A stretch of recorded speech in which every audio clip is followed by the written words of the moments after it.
Well, live from Jackie Robinson Ballpark in beautiful downtown Daytona Beach, Florida, it's time for SWAC Baseball once again on the CatEye Network. Hello and a very warm welcome. My name is Michael Trujillo. Happy to have your company.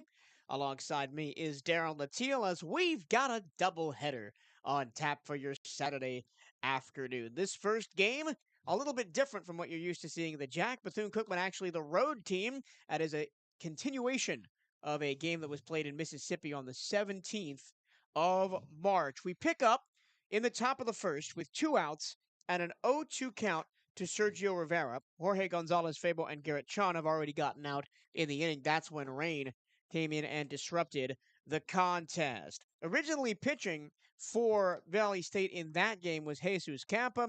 He is unable to go today, so Armando Sierra replaces him on the mound, but Campa is still credited for those first 2 outs. Going to be a long day at the ballpark. Darrell, here we go. You said good afternoon for a warm afternoon. It's 90 degrees here in Daytona Beach, 100 degrees down on the turf. Cats come in with a 4-game winning streak, so how hot can you get?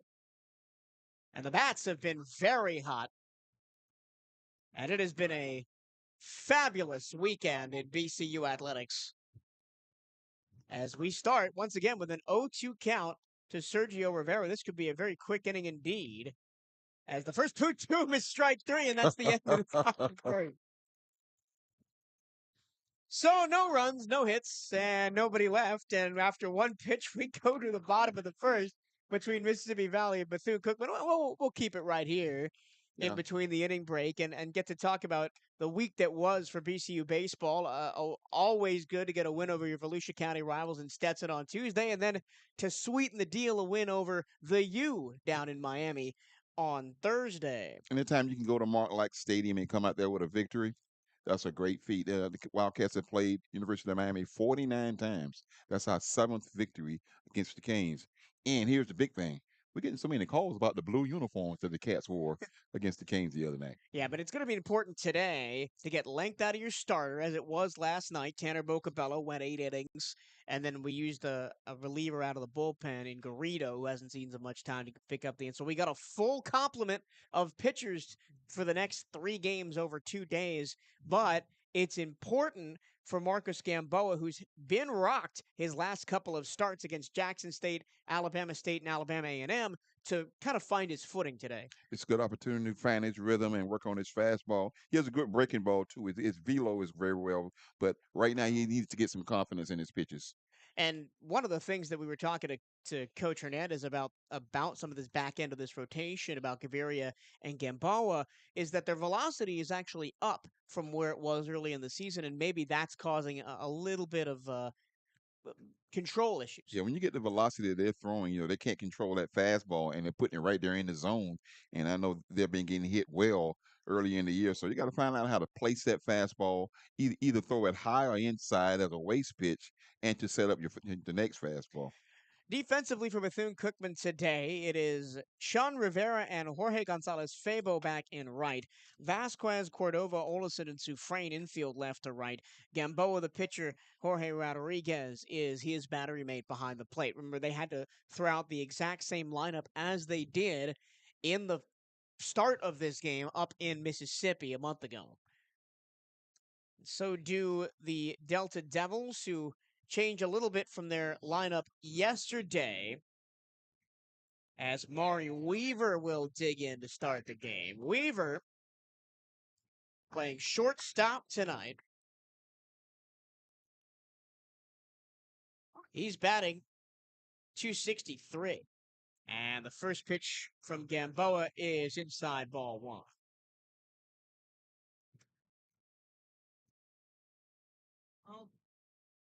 And Weaver hits one to center field. Going over is Rivera. He squeezes it for out number 1.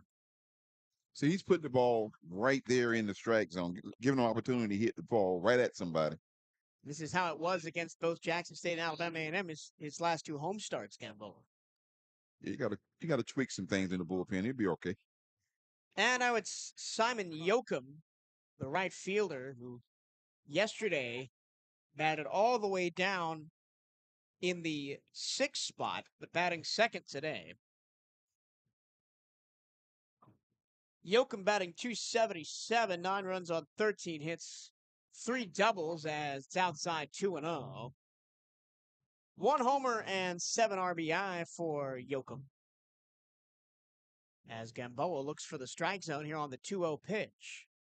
That one's line foul outside of third, but it's, again, good contact for Mississippi Valley here early. They can hit the baseball like you were talking about earlier back in the green room earlier. They can pound the baseball. You got to get out on them quickly. And last night, even though the Delta Devils only scored 1 run, they threatened multiple times against Tanner Bocabello and did hit the ball pretty hard at times. Got a timeout because the pitch band that the pitcher is wearing isn't coinciding with the catcher. They're going to come out and make sure those things are synced. Yep. Baseball is so high tech now, man. And when we got the pitch clock out there instead of field, we saw a pitch clock violation for ball 4 last month.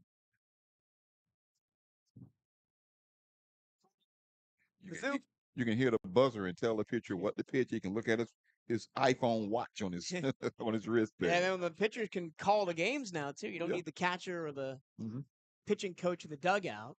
Count is 2-1 on Yoakum, and the pitch. Ground ball, foul outside of first, 2-2. But Bethune-Cookman black hats, black jerseys, white pants. Wildcats in maroon script trimmed in white. Numbers the same. As the count is 2-2 on Yoakum, and here's the pitch from Gamboa. Hit in the air to right field. Going back is Fabo. He's near the track, and it's over his head and off the wall. A long rebound. Yoakum is going to dig his way to third with a 1-out triple. He hit that ball high into the wind in right field. The wind is blowing to left field. He hit it up in that gust, bounced off the Canona sign, and he has a stand-up triple. Tough start for Gamboa on the mound. It's been hit hard by the first 2 batters, and here is the best of them, Draylon Holmes, batting .327. 26 runs on 34 hits, 5 doubles, a triple, 5 homers, 22 RBI. They're going to automatically put him on. And, yeah, they're going to walk him. He's one of the best hitters in the SWAC conference. You're going to put him on and force a force at each base right now. Hopefully a ground ball DP. So it'll put runners on the corners, and it'll be Braden Eftink to bat. Eftink didn't play yesterday, but he's batting .266. This is only game 14 that he's starting. 7 runs on 8 hits, 3 doubles, 1 homer, and 5 RBI. You got to watch this child trying to steal second base now. And they'll probably let him have it if he does go. First pitch, Holmes slipped, so he didn't go. It's a swing and a miss from Eftink. You know, there's some dirt down there from the baseball camp earlier today, the kids' camp. It's a little slick down at first base. On this normally all-turf field, except for the mound and the area around the plate. Spinning a throwback to first. Safe is Holmes. Last night, Holmes led off and was 1 for 4 with a single. Runners on the corners, 1 out, bottom 1 pitch. Runner goes, and it's fouled back to the screen by Eftink on the hit run. And the count is 0-2. Mississippi Valley today, the all-gray, red batting helmets, but when they're in the field, it'll be gray hats with a green bill. V State across the front in green with green numbers. Very old-school looking uniform. I equate it to the new uniforms the Yankees have this year. The new uniform Major League Baseball is wearing are kind of funky. Yeah. 0-2. Right at a lefty, Gamboa long looking, and here's the pitch. Swing! And got him with the off-speed down and away. You see, he's using that off-speed pitch on the outside that time. And see, he set him up with the fastball that he fouled away. Great pitch that time. And so now runners on the corners with 2 down. It'll be Ty Washington, who was one of the more successful against Bocabello last night. Worked 2 walks. The only 2 walks Tanner threw. Once again, runners on the corners, 2 down, bottom of the first. Wildcats trying to get out of a jam here. Big breath in from Gamboa, and he deals. Strike outside corner. Runner goes to second. They'll let him have it. And second and third taking away the easy double play, but you don't really need it now with two outs. With two down, you just get a ground ball right here and get out of the inning. And it was important, right, to get that out without letting him get the second. But a single away from potentially a 2-0 game. Here's the pitch from Gamboa. Outside, same spot, called a strike with the fastball. And that velo right there, man, up around in the mid-90s. He's throwing it hard. Wouldn't be surprised if he took something off it here after two fastballs. Be the perfect pitch for him. 2 out, 2 on. Here's the pitch. And that one's outside and low. So he went outside, and then even further outside. I didn't think he missed his spot either. I just think he was trying to get a swing at a garbage. That was a waste pitch there. Washington batting .377, looking for 2 RBI here. And he swings and misses. Got him with the off speed. And that's the end of the inning. So a hit, a walk, but nothing else as Mississippi Valley State strands 2. And after an inning, it's no score here at the Jack between the Delta Devils and the Wildcats here on the CatEye Network.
Well, we go to the top of the second.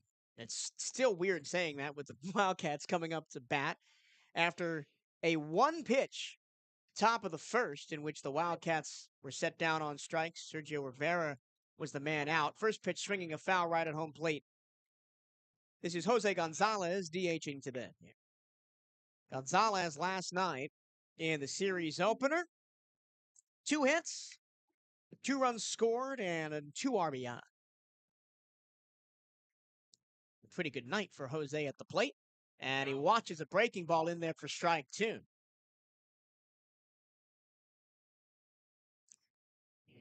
Armando Sierra, no stranger to going deep in contests, as here's the pitch. It's outside and low, 1-2. 4 times this season he's pitched 7+ innings, with the highest number of pitches we have pitched data for is 104. His ERA on the year is 9.25. As check swing, and he went. 2 straight strikeouts to open the game across the inning break for Sierra, and it's 1 away. Here's a guy you got to get early, like you said. Once he get into a rhythm, he's hard to hit. That'll bring up Manny Sufrain, who's looking to get in on the power party this week. He's seen everybody hit them over the fence except himself. And he chops one, little excuse me swing down the first base side. That'll be out number 2. It stayed fair. Little check swing down to the first baseman. Quickly, 2 outs. And this is not the start you want if you're BCU offensively. I mean, last night they showed a little bit of impatience, but they were already up 5, 6, 7 runs when they started doing that. It almost like they've continued on from yesterday, thinking, oh, we got this, we can just do what we want without being disciplined at the plate. Here's Jorge Rodriguez, the catcher. And a first pitch strike right down the middle. And the Mississippi Valley dugout is feeling it right now. They're making all kinds of noise. There's the 0-1. Swinging a high fly ball to left field. Moving back, Holmes on the track. One step from the wall makes the catch. So 1-2-3 go Bethune-Cookman. And we go to the bottom of the second. No score here at the Jack on the CatEye Network.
Bottom two here at the Jack. No score between the Delta Devils and the Wildcats.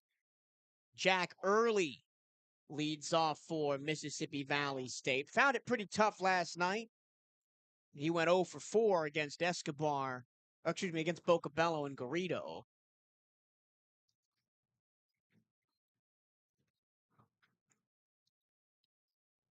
And the first pitch, breaking ball strike from Gamboa.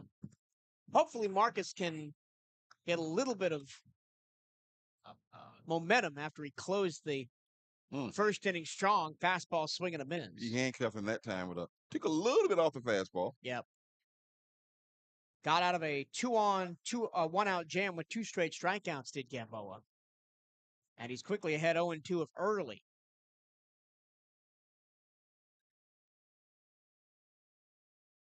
And the pitch. Outside doesn't get the call, and it's 1-2. That's that waist fastball. Now you're coming to take a little bit off it right now. Same part of the plate. Early on the season, batting .377, 21 runs on 28 hits, 2 doubles, 2 homers, 16 RBI. And he's got punched out on the slider. 3 straight strikeouts for Gamboa across the inning break. What he's doing, he's setting him up with that velo, man. You know, that fastball on the outside part of the plate that they call a ball. He comes right back and hit the edge, took a little bit off the fastball and kind of threw him off balance there. Here's Will Menendez, who was 1 for 3 with a fielder's choice last night, but ended up being stranded on third twice. First pitch, low ball 1. It is a gorgeous, beautiful day for baseball here. Absolutely. On the east coast of Florida. Off the end of the bat, popped up behind first base. It'll be Olesen to call off Sue Frame to make the catch, and they're 2 away. Well, we know if Mississippi Valley wants to eat in between the game, they got some fish. Yeah. or Donnie Ofariel Ortiz, who pitched last night, was out in the river fishing as we walked into work today. When I came in, he had just caught a fish, man. He was walking around with it. And here's the 8-hole hitter, Devon Mims, who scored the only run for Mississippi Valley last night. First pitch, a fastball strike inside corner. Good-looking pitch right there. Yep. Mims actually struck out, reached on a wild pitch on strike 3, then stole second, got to third on an error, and eventually scored on a pop-up RBI. Fouled away 0-2. A weird trip around the bases last night, but it all counts the same for Devon. He's batting on the season .227. Gamboa had 0-2, shakes off a pitch. Now he comes set and deals. Breaking ball in the air to the shortstop. Into the outfield grass. Cordova makes the grab, and 1-2-3 go the Devils as we go to the third inning of play. No score here between Bethune-Cookman and Mississippi Valley State. This is VCU Baseball on the CatEye Network.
Top three. Wildcats looking for their first hit of the ball game. Peter Vasquez leads off, and the first pitch is way outside by Sierra and gets to the backstop. No foul, nobody on base. It's Wildcats winning last night, 7-1. 1-0. In the zone outside corner, 1-1. Wide strike zone early from Charles Reddick behind the plate. Gary Maudlin is at first. Christopher Pittman at third. That one's right down the middle for strike two. Vasquez just watched it.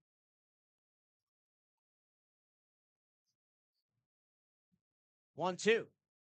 Fouled away. We'll do it again. I'll wait till they score. The Wildcats look either timid or overly aggressive at the plate. There's really been no middle ground. 1-2 again from Sierra. Outside. Thought he rung him up, but off the black. 2-2. The catcher, Washington, was ready to throw that one around the horn. Already 2 strikeouts for Sierra on the game. Pitch. Outside. And he almost threw around the one again, 3-2. That pitch was further outside than the one that was called a ball. They come in on the fist this time and cross him up. So Vasquez has worked it back to a 3-2 count. Here's the pitch. Swing and a pop foul straight back.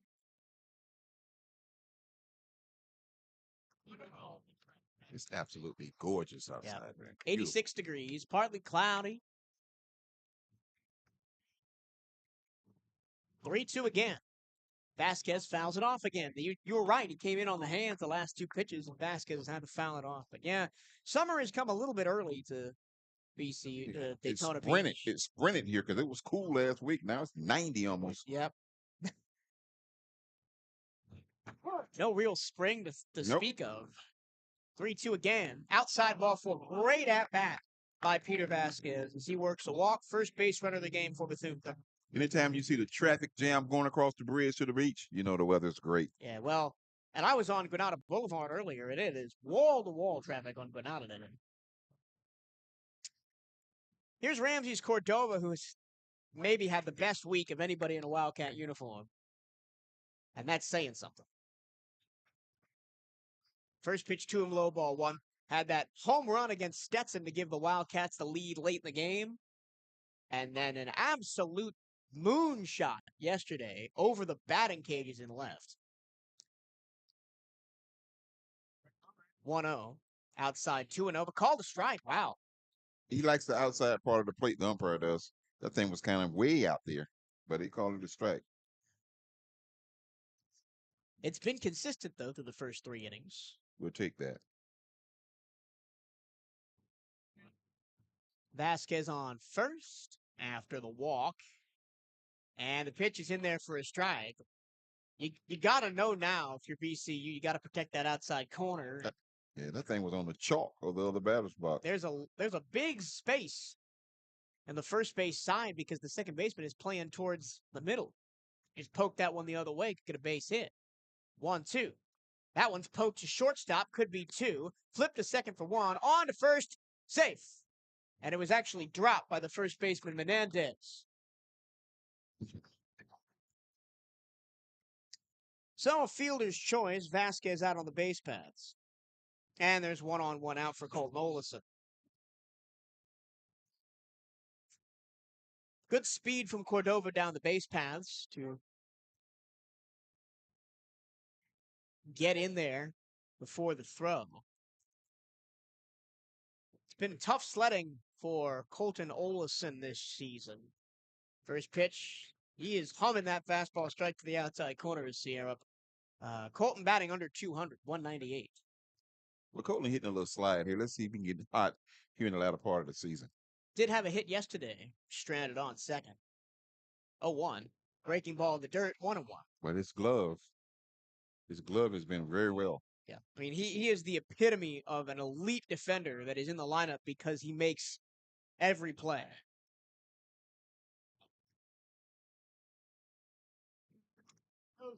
But last year, as the count is 2-1, he was hitting 297. And then he went down with a shoulder injury midway through the year, lost about a month. Then came back and wasn't the same hitter after that. Still played good defense through the SWAC tournament. Here's the 2-1 from Sierra. Fouled away 2-2. He could be feeling a little bit from that injury. You know, we're midway through the season and could be a little tired. You never know. But like I say, his glove has been steady. And he's the captain of that defense. 2-2. That one's hit in the air to left center field. Holmes and Mims both track it, and neither of them can get there. And it's over the wall for a ground rule double. Well, Colton Olson needed that. That was perfectly split between Holmes and Mims in left center field. He tomahawked that ball. He tomahawked it right into the gap.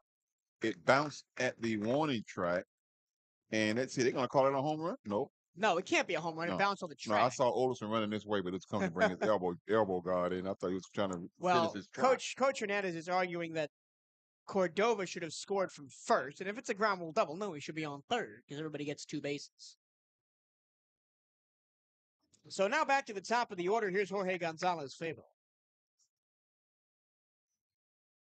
With Cordova on third, Olson on second. And this is a big spot for Fabo, who has swung a cold bat this season. Once again, just a true freshman, Jorge. Fouls went off.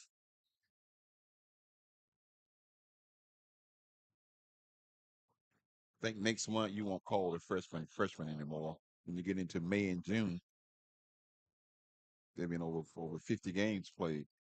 Fabo batting .220 on the year. And the 0-1 hit high in the air to shallow right.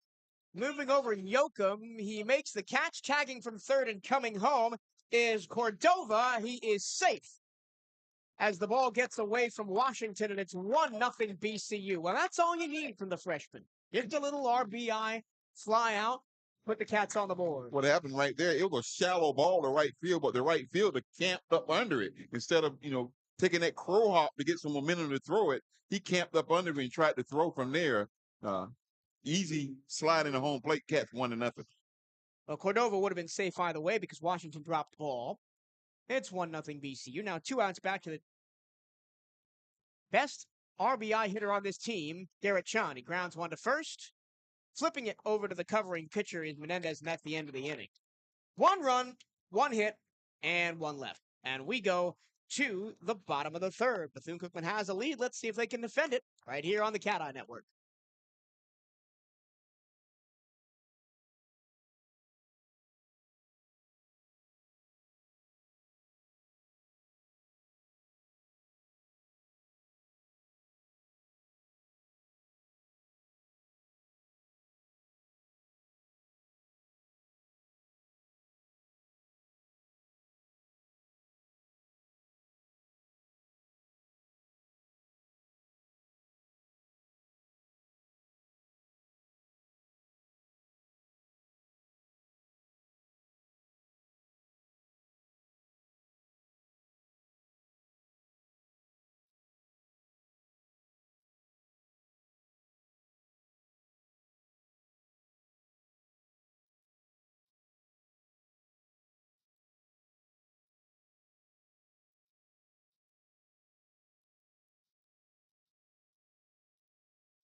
Bottom three on tap here at the Jack.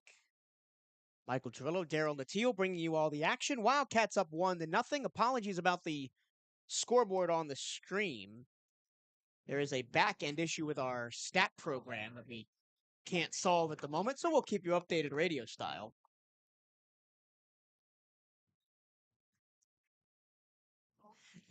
Count is 0-1. Here's the pitch. It high in the air to shallow right.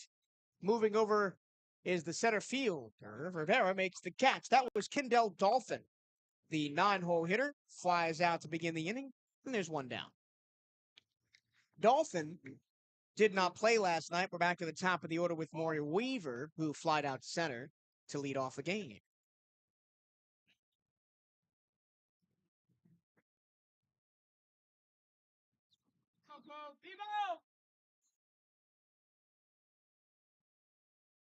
First pitch to Weaver is strike. Maury, a senior from Fayetteville, Georgia. And the 0-1 from Gamboa rocketed through the left side. There's a base hit. Good stroke that time by Murray. Hit that ball into left field for the first hit. The top of this order, Weaver, Holmes, Washington, is very efficient. Last night, even though they only scored 1 run, Mississippi Valley had 7 hits. And 6 out of the 7 were from the top 5 guys in the order. Check over to first. I wanted to get your opinion on this because Bryce and I talked about it last night. Ever since the start of conference play, the Wildcats have been hyper vigilant about checking over to first base when there's a runner over there. Sometimes 2 or 3 times in at bat. As Gamboa will go over there the second time. That's close. So he's safe. I think that there's a lot of speed in the SWAC. And I think that you got to keep those guys close because your pitchers are pitching to contact. And you want to hit them in the double play. So you want to keep those guys close. We'll finally come home to Simon Yoakum. And it's ball 1. Yoakum the 4th.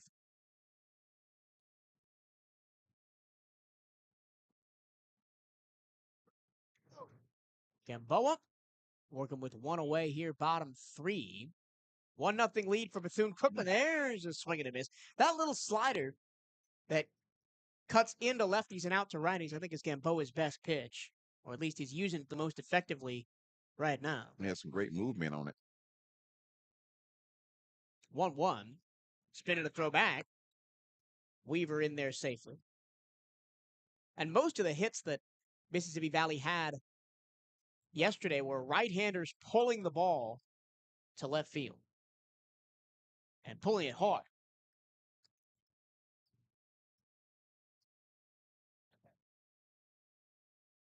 Gamboa's 1-1 is punched towards short. Second for 1, back to first. And 6-4-3 double play. Exactly what you said they were going to do. That's the reason why you keep throwing the ball over, especially in the SWAC, because they're trying to use their speed. Keep them close and get those DPs. Quick inning for Gamboa. He works around the single to face the minimum. And the Wildcats will get the bat in the 4th, up 1-0 here on the CatEye Network.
Wildcats with a 1-0 lead as we head to the fourth here at Jackie Robinson Ballpark. And you said at the end of the last time the Wildcats were at bat is now they need to try and work this pitcher out of the game, string some hits together, get that carousel going.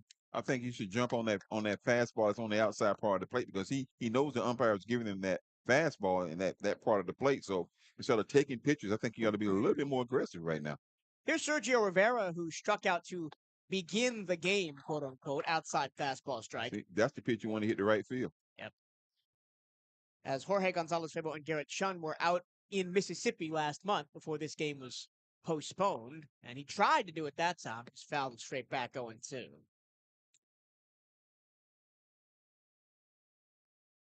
Rivera batting .293, 31 runs on 44 hits, 10 doubles, that's a team high, 2 triples and 22 RBI.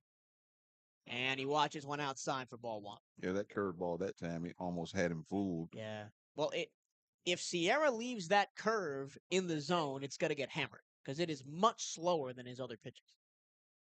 And that time, Rivera does hammer it, but foul. That would have had home run distance, just not home run accuracy. Mm-hmm. I tell you, nobody is having a better week at the plate than Sergio Rivera. He's looking for his 3rd home run of the weekend already. Hopefully he can get one today. The week, rather. Got a couple of games to do it. Well, yeah, he got one on Tuesday, one last night. And the 1-2. Fastball outside, that time a little bit too far outside. And Washington, every time there's a 2-strike pitch that a Wildcat lays off of, he's bouncing up. He's trying to sell that call. Ready to throw that ball around the horn. Sierra needs to throw another 2-2. And got the swing and the miss on the curveball. 2nd strikeout of the game for Rivera. 3rd overall for Sierra. And there is one away. Here's Jose Gonzalez, who also struck out his first time. I'm wondering if the bench is seeing what we're seeing, especially on his curveball, the grip and the arm speed. He almost telegraphed that one. That was curveball. I wonder if they're seeing that in the dugout.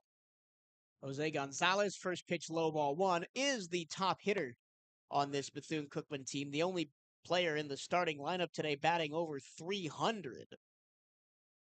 Batting .362. There's a strike, 1-1. 27 runs on 50 hits, 5 doubles, 4 triples, 3 homers, and 33 RBI. Last night, he took the RBI lead of the team away from Garrett Chun. As there's a strike outside corner 1-2. I'm sure him and Garrett are going to trade that back and forth all season. Once again, a favorable count for Armando Sierra. It's fouled away.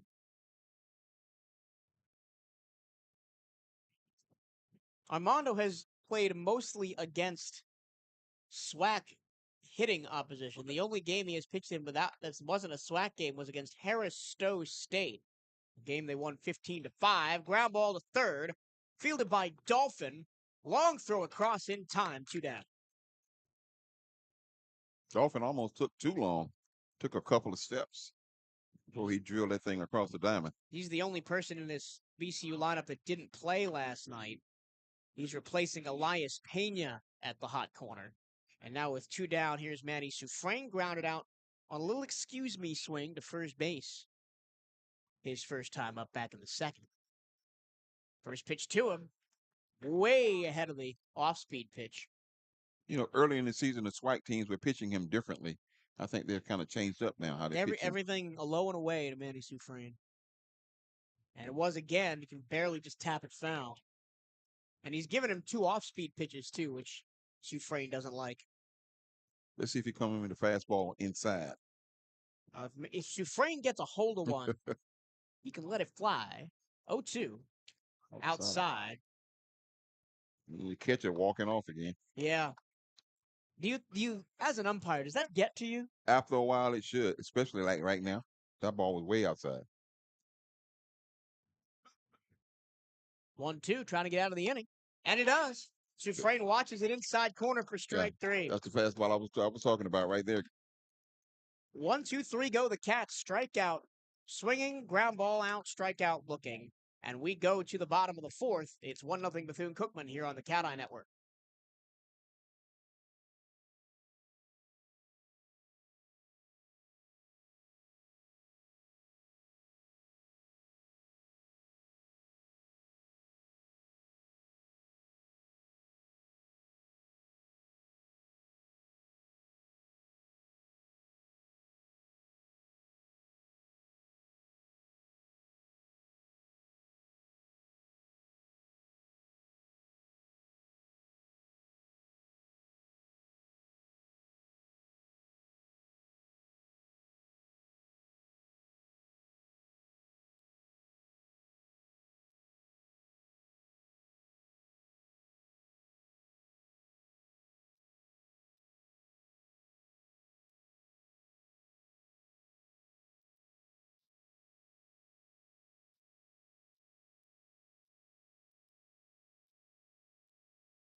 Bottom four, Wildcats up 1-0 here at Jackie Robinson Ballpark.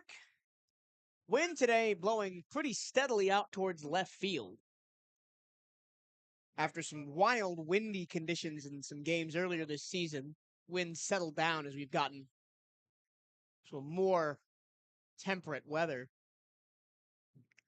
Braylon Holmes leads off for Mississippi Valley. This will be the first time he's actually seen Gamboa first pitch high, because he was intentionally walked back in the first. And Gamboa eventually got out of that with 2 straight strikeouts. Not giving him anything right here. No, one really high, one really low. 2 pretty uncompetitive pitches.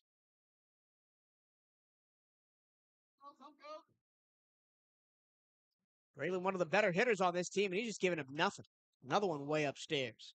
Braylon batting .327. 26 runs on 34 hits, 5 doubles, a triple, 5 homers. That's a team high. 22 RBI. 3-0. Right down the middle for strike one.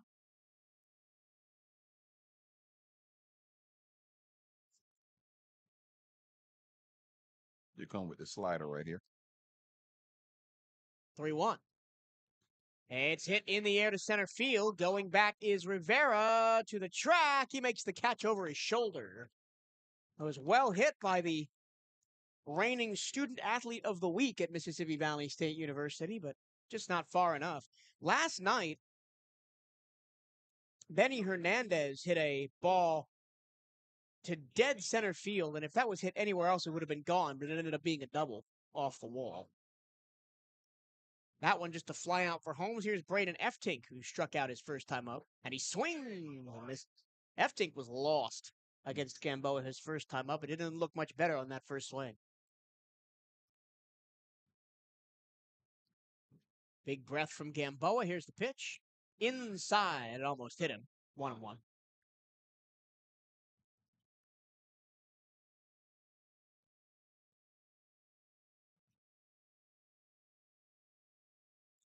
Swing, a miss. Fastball up and in.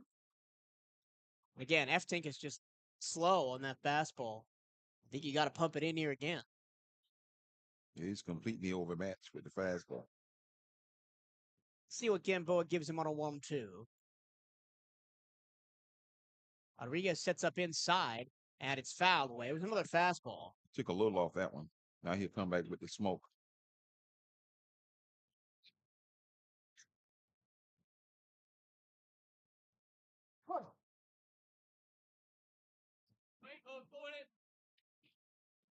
Oh, and outside, 2-2.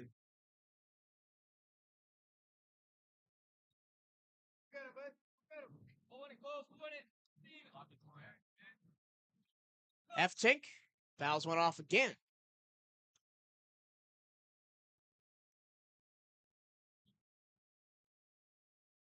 Long day here at the ballpark. 18 innings scheduled.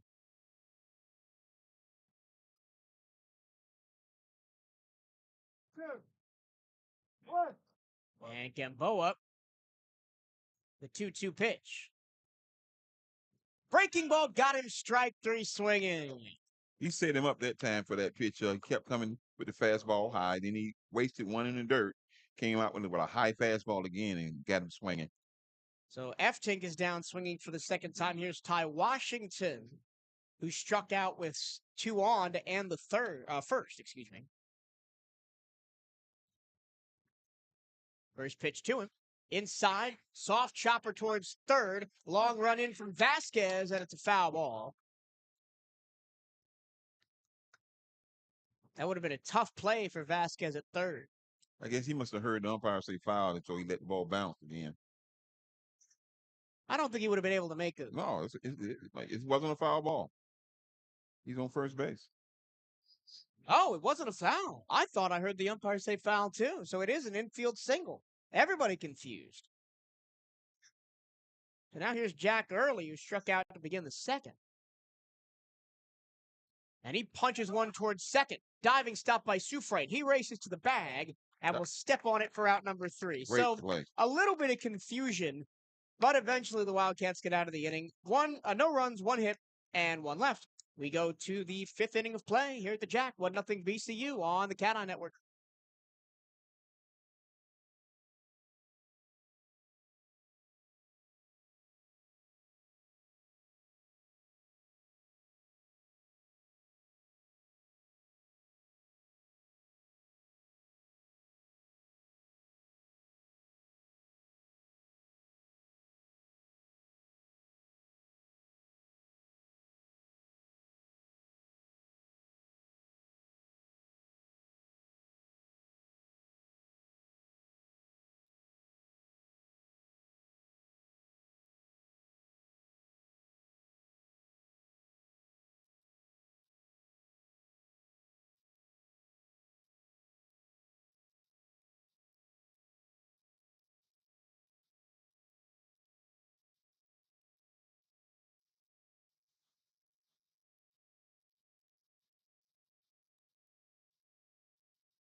Jorge Rodriguez will lead off for Bethune-Cookman as we head to the top of the 5th.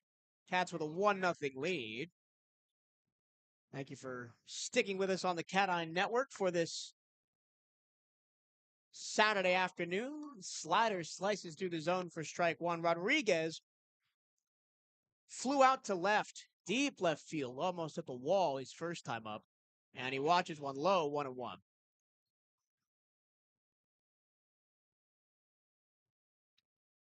Armando Sierra still on the mound. The 1-1 pitch is a fastball strike outside corner. 1-2. Sierra has seen this Wildcats team once before. Went 7 innings against the Wildcats in the first of the 2 games that were completed in Mississippi. Fouled off the foot of Rodriguez, the catcher. In that game, he went 7 innings, gave up 10 runs on 13 hits, 9 earned, struck out 2, walked 1. And a game the Wildcats won 11-2. That one is hit in the air to center, but not deep. Mims coming in, and nobody can find it. It just drops in no man's land for a base hit for Jorge Rodriguez. At first, he saw the ball and he decided to come in. Then he stopped. He lost it, and it bounced right in front of him. He is looking right at the sun, which is at its zenith. Yeah. Here at around 3:46 On the stat local sheet, time. it's like a line drive on the And stat sheet. a base hit is a base hit. Here is Peter Vasquez. Wouldn't be surprised to see him bunt. Haven't seen the Wildcats do that yet this game. And he does square to bunt, drops it down, first base side. Charging is Sierra. He throws Vasquez out at first. It got him. Did he come off the bag? No, he barely chipped his foot on the bag, did Menendez. And it's a sacrifice bunt. That was close, but it moves Rodriguez to second. That's one of the reasons why Major League Baseball is talking about taking away that lane, that running lane, because of that play right there. And now it's Cordova, who has the only Wildcat run of the game. Reached on a fielder's choice in the third, eventually came around to score after he was moved to third by a Colton Olson ground rule double, and eventually came in on the Jorge Gonzalez Fabo RBI sac fly to right field. It's that favorable fastball on the outside corner. He's just going to throw it to everybody, is Sierra, until the umpire stops calling it. There's no indication that he won't.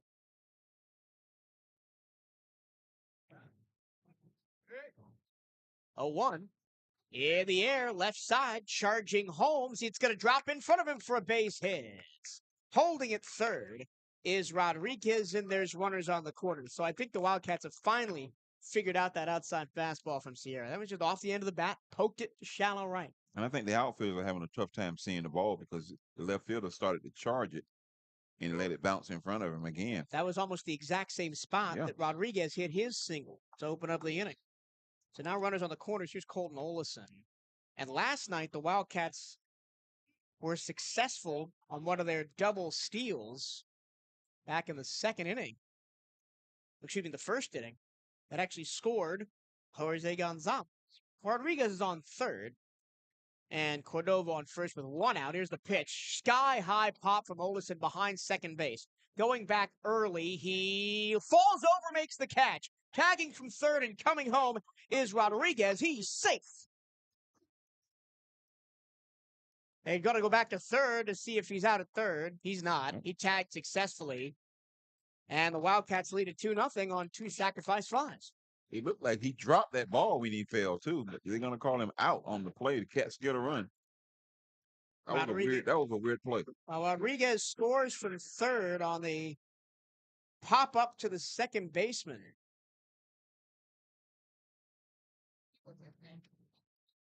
And now the coaching staff for Mississippi Valley is complaining that Rodriguez never tagged. I mean, there's no way to review that.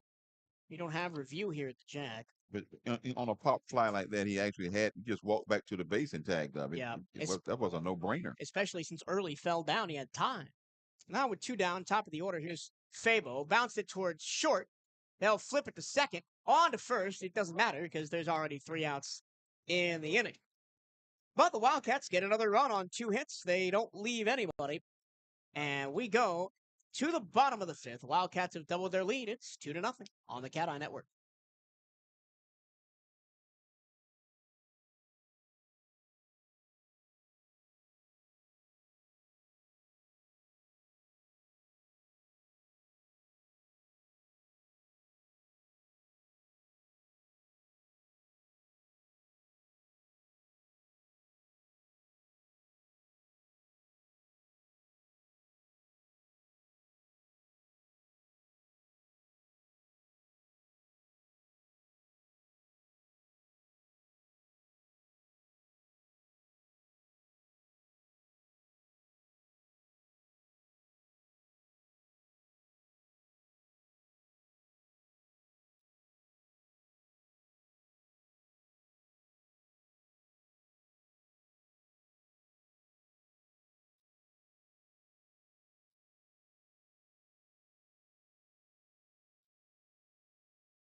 Bottom 5 here at the Jack. Wildcats with a 2-0 lead on 2 sac flies.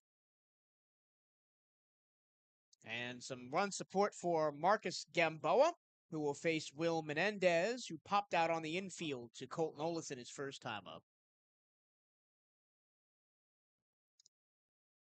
Righty to righty, first pitch from Gamboa is a ball outside, missed with the fastball. Menendez has his baseball pants rolled all the way up over his knees. Get a good look at the bright green socks MVSU's wearing. Hit off the end of the bat to right field. Tracking Fabo, makes the catch on the move. Nice play by Gonzalez, and there's one away. Darryl is doing some research for our SID Brian Harvey about the old MEAC days. He's got my wheels churning, you know. I they used to call me Mr. Sports Illustrated because they thought I knew it all, but I don't know a thing right about now. I'm too old. Here's Devon Mims, fouls off the first pitch. Mims popped it up on the infield his first time up. Was caught by Cordova at short. He's another one wearing those pants way up above the knees. Mims. And Cordova deals. There's fastball strike 0-2. Are you a shorts above the knees or shorts all the way down? I'm a stirrup guy. Or, I like my pants a little bit below the knee with the stirrups. Swung real on, tall. fouled, a tapper to the left-hand side of the plate, holds 1-2. So kind of like Marcus Gamboa has it right now. Yep. Yeah. The old Vada blue. About midway up the thigh. I was always, and I know I'm going to get some flack for this, I was always a long pants player. Wore them all the way down around my shoelaces. Count is 0-2 as we get a scoreboard correction from home plate umpire Charles Reddick.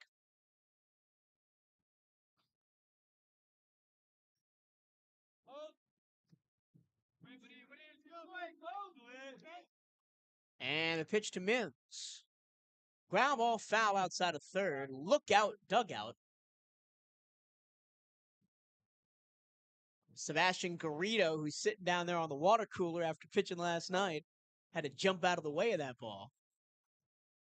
Once again, it's an 0-2 to Devon Mims. Pitch. Swing and a miss. Got him with the upstairs fastball, and there's 2 outs. That fastball is getting even faster as he gets through the later innings. He's getting stronger. He's getting confident. Mm-hmm. He knows that he can spot it up, and they're not going to catch up to it. And now here's Kendall Dolphin, who was first pitch swinging his first time up back in the third, flew out to center. And he watches one inside for ball 1. Dolphin batting .264. This is only his 17th appearance of the season. 9 runs on 14 hits for Dolphin. Pitch upstairs 2-0. 3 doubles, 9 RBI, and on base of 328 for Kendall. 2-0. Swing and a miss. Again, blew the fastball right by him. That thing is humming right now. Got a great rhythm on the mound. Dolphin, a senior from Atlanta, where we'll be in a couple weeks for the SWAC tournament. I say a couple weeks. It's about a month away now. 2-1. Another upstairs fastball cut and miss. 2-2. And you can't do any stepping out with the clock running on you. You got to just take that fastball for what it is. Mm-hmm. He's been stepping out after every pitch. Gamboa trying to get out of the inning. Here's the 2-2. Outside 3-2. I don't mind that. Waste a pitch in the outside batter's box. He knows that Dolphin's been behind on that fastball.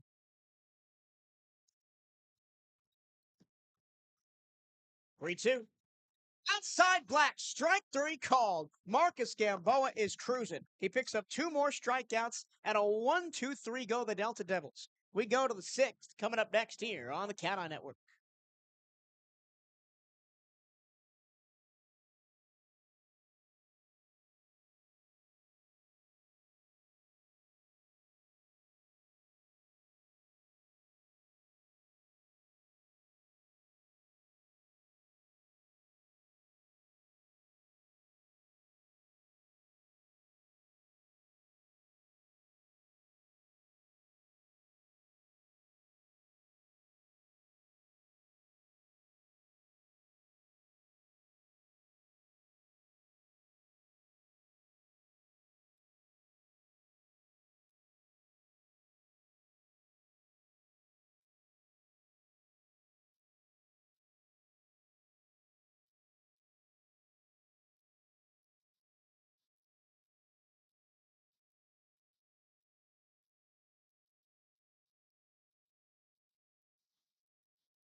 Garrett Chun will lead off the top of the sixth for Bethune-Cookman, trying to increase their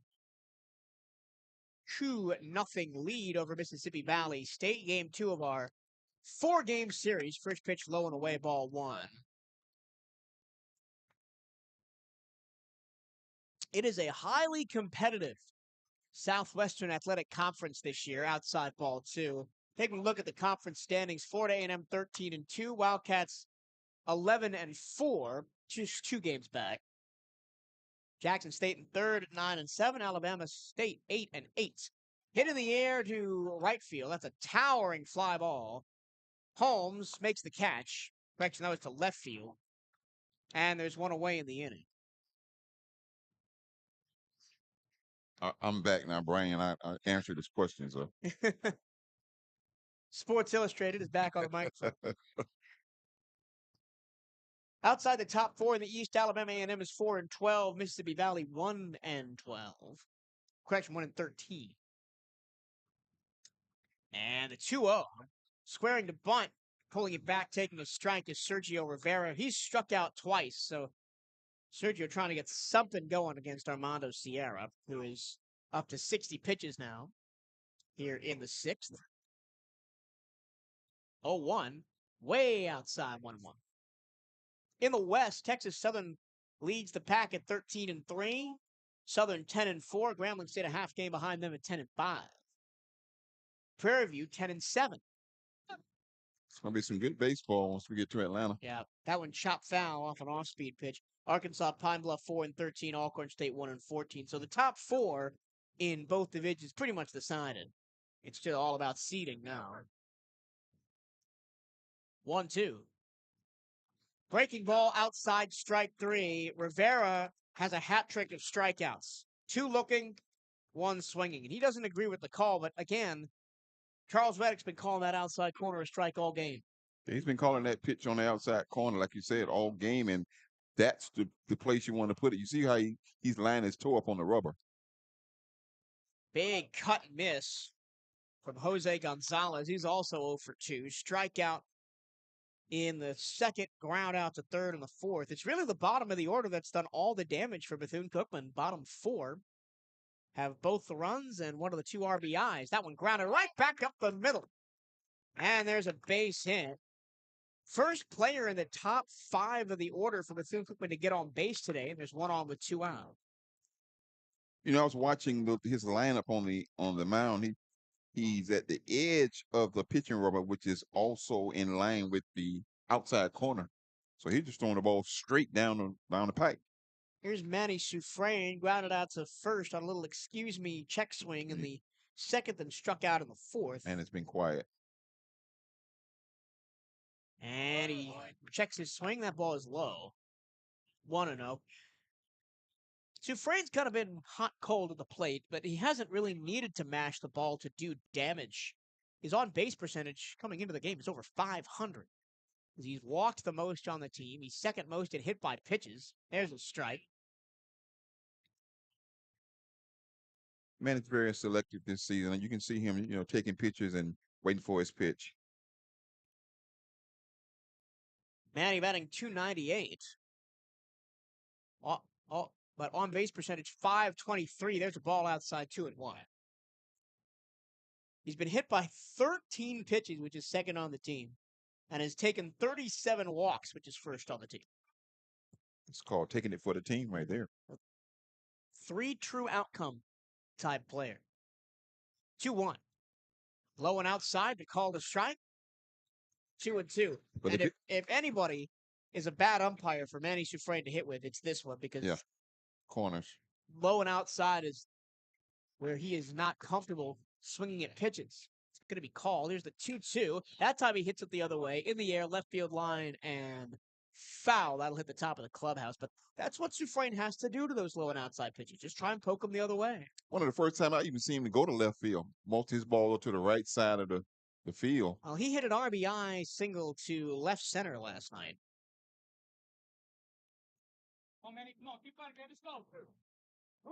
And on a similar pitch, low and outside, just poke it the other way. They're coming to the outside right here. 2-2. Nope, they brought it inside. Sufrain fouls it off. Now that time, Sierra came with some venom in that fastball. That's probably the fastest it's been all game. Really wound up on that one. He looked like he's starting to tire just a little bit. No work going on in the Valley State bullpen. Comfortable to let Sierra ride here in a close game. 2-0 Bethune-Cookman. 2 outs, 1 on in the sixth. And Sierra deals. Checks his wrist 3 times. And again, it's low and away, fouled away into the bleachers on the left-hand side. I've seen Sufrain go to left field 4 times in a row. That's for the season there. None of them inside the Nope, foul lines. nope. Just got to straighten it out a little bit. If he's straightening it out, it's a double. And they're probably going to go right back to that low and away pitch. Here it is. Hit in the air, center field, moving back Mims, and he tracks it down on the move for out number 3. No runs, 1 hit. Gonzalez stranded on first. We go to the bottom of the 6th. Wildcats maintain their 2-0 lead. First of a doubleheader here at the Jack on the CatEye Network.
Top of the order due up for Mississippi Valley State as we head to the 6th. 2-0 lead for Bethune-Cookman. Defensive substitution for Bethune-Cookman. Daniel Figueroa replaces Jorge Gonzalez-Fabo at the top of the order. He will also play center field. Sergio Rivera moves from center to right. And now the lineup for BCU is exactly the same as it was yesterday. Weaver, 0 for 2, or sorry, 1 for 2, put the ball in play both times. First pitch way outside, ball 1. Flied out to center to begin the game in the first, then singled to left in the third, but was caught in the middle of a 6-4-3 double play hit by Yoakum 1 batter later. 1-0. Slider hits the outside corner, strike 1. Wouldn't you love to have this guy behind the plate the next game, too? I don't know. I mean, that outside corner is way wide.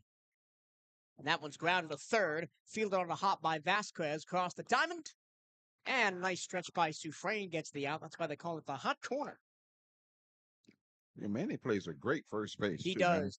Man. And especially the 2 games that I've had to be under the hurdle's nest down the first baseline to call because it was raining and we didn't have the press box. You really see how intelligent he plays the position and athletic, too, to stretch and get some of those balls that are not perfectly thrown his way. First pitch, sky-high pop by Simon Yoakum.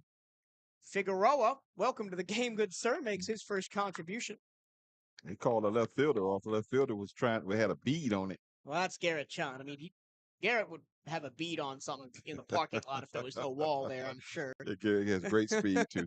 He made an unbelievable catch last night. Line drive that was destined for the wall. He leaped and caught He it. dove? No, he over his head. Oh, my God. Saved a run. Now with 2 down, here's Draylen Holmes. And a strike right down the middle on a fastball. Draylen 0 for 1 with a walk, was intentionally walked in the first and stranded on second, and then flied out to center in the fourth. Pitch from Gamboa. Ground ball, and there's a base hit right through the third base shortstop gap. He's been chomping at the bit since he got to Daytona Beach to get him a base hit, and he's on first. He's their leader. So let's see what happens right here with two down. He had one yesterday that was literally the exact same spot. Hard ground ball, third base side. Now with 1 on and 2 out, here is Brandon Eftink, who's struck out twice. First pitch to the lefty. Swing. Eftink's just been behind on that fastball all game long, and Gamboa's thrown him nothing but that. He's been handcuffed. Let's see if you continue to feed him the fastball high and low. With a runner on and 2 out, they spin it a throwback to first. Back safely is Draylen Holmes. Eftink from Cape Girardeau, Missouri, and a transfer from Three Rivers Community College. They throw back to first again. That time, Sufrain had to reach to his left to prevent it from going into the bullpen. Got to be careful throwing over to first. We've seen multiple times this season the Wildcats make throwing errors on pickoff attempts. Give free bases to the other team. Saw that especially in the Jackson State series. They go back to first again. With Major League Baseball, he'd have been on second base. Yep. Do you think those rules are coming to the college game? No, I don't like that rule. I don't like putting the man on second base and over in the extra innings either. I think the one thing that may come to college baseball is the bigger bases. 1-2. Sorry, 0-1. A pitch out trying to. They're really focused on Holmes at first. Pitch out trying to get him stealing, and he stays home. I think the bigger bases is a cause for safety. I would love to see that put into the college game. I was here yesterday before the first game of the series watching warm-ups. Here's the 1-1. Fouled away, and it's 1-2. And they were taking the professional-sized bases out and putting the college ones in, and you can see that the massive difference. It's like a dinner plate to a side dish comparison. You can see the mark on the first base down there by the chalk, the difference in size of the base. Gamboa's 1-2. Runner goes, hit high in the air. Foul territory, first base side. Manny Sufrain calls for the ball. With the sunglasses, reaches back to make the catch to end the inning. No runs, 1 hit, 1 left. And we go to the 7th. Wildcats looking to improve on their 2-0 advantage here on the CatEye Network.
Seven here at the Jack. Wildcats 2-0 lead, looking to make it more. Jorge Rodriguez, the catcher, leads off. He's got one of the 2 Wildcat runs. First pitch to him, ground ball left side, past the diving glove of Weaver and into left field for a base hit. Now it's the time to get aggressive on him because you see some action going down in the bullpen now. I think he's over 80 pitches? That was pitch number 74. 74. for He'll Sierra. be at 80 soon. That's the second hit for Rodriguez that has just kind of softly rolled through the infield. He's got on in the fifth and eventually came around to score the RBI pop out by Colton Olson. Bunt foul from Peter Vasquez. And so in this exact same scenario in the fifth, Rodriguez singled to lead it off, little blooper to shallow center. Then Vasquez bunted him over. Cordova moved him over on a single, and Olson drove him in. Wildcats are hoping for the exact same outcome here. 0-1 after the foul ball bunt. Corners play far in, expecting the bunt again from Peter. And they throw back to first. I think that's the first pickoff attempt that Mississippi Valley State's had all game.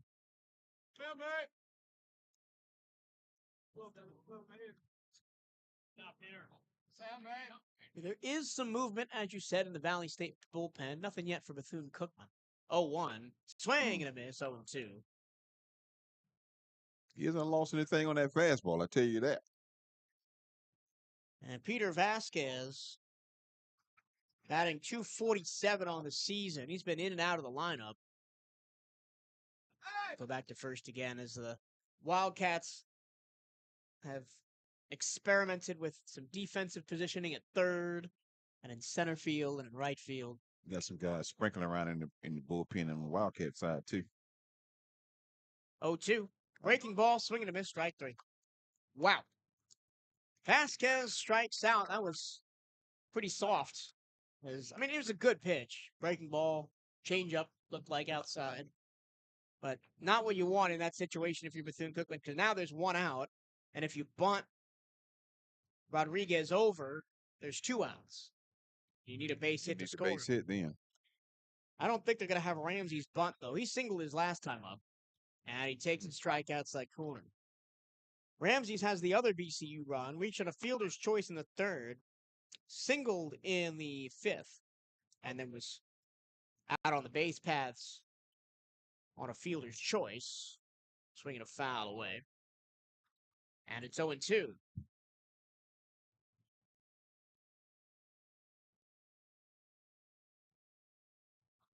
Cordova last night had his third home run of the year, tying Manny Sufrain and Jorge Gonzalez atop the VCU leaderboard with 3 apiece. And Sierra's 0-2 is ground ball off Sierra's glove. This will be a tough play. Sierra slides. Everybody's safe. Got to give him a base hit on that. Great play that time to hit that ball off the pitcher's glove, and it scooted out towards second base. With his speed, he made it to first. Runner from first easily made it into second base. So it's almost like a base hit up the middle. That's unlucky, though, for the Mississippi Valley defense. It squirted off of Sierra's glove into the one place when nobody was. That early couldn't get to it. Yeah. The ball escapes the Mississippi Valley State bullpen, rolls onto the field. Here's Colton Olson, who has an RBI in the contest on a fly out to shallow center in the fifth. Other than that, he hit a ground rule double in the third. He squares to bunt, ball high, 1-0. And outfielders are playing a little shallow in center and right. Yeah. So last night, the outfield also played shallow with Gonzalez up to bat and a runner on, and he was able to stretch it to a triple because it got by the fielders into the wall. They had to chase it so far back.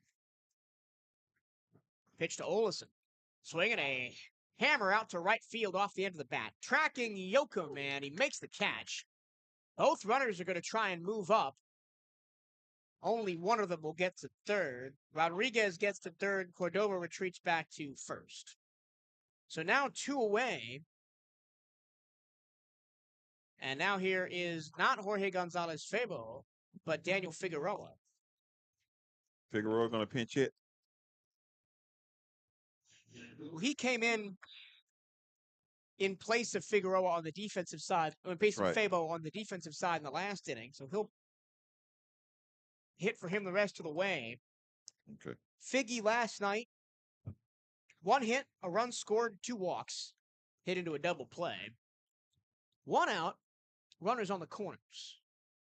First pitch, stealing second. They throw down to second. It's going to be a double steal. They throw back home and way out is Jorge Rodriguez. That time, the Delta Devils were ready for it. It's actually the third out. They only had one out on the board. So last night, the Wildcats got a run on the double steal. This afternoon, they play it perfectly. They had the second baseman early come and play that behind first base and took care of business at home. That's the end of the inning. You're going to see that again in the next ball game, and you probably see the guy steal second. Yep. And you hold a run at third. That's the end of the top of the seventh.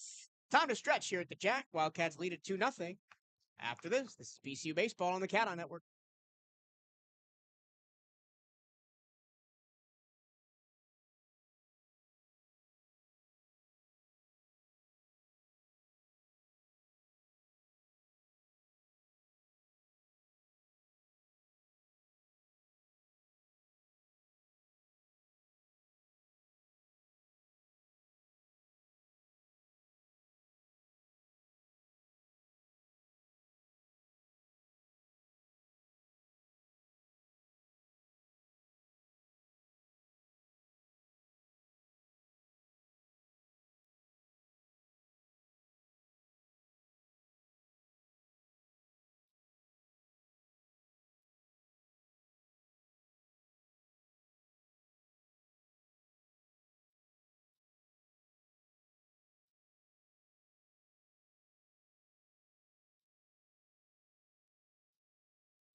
Bottom 7 here at the Jack.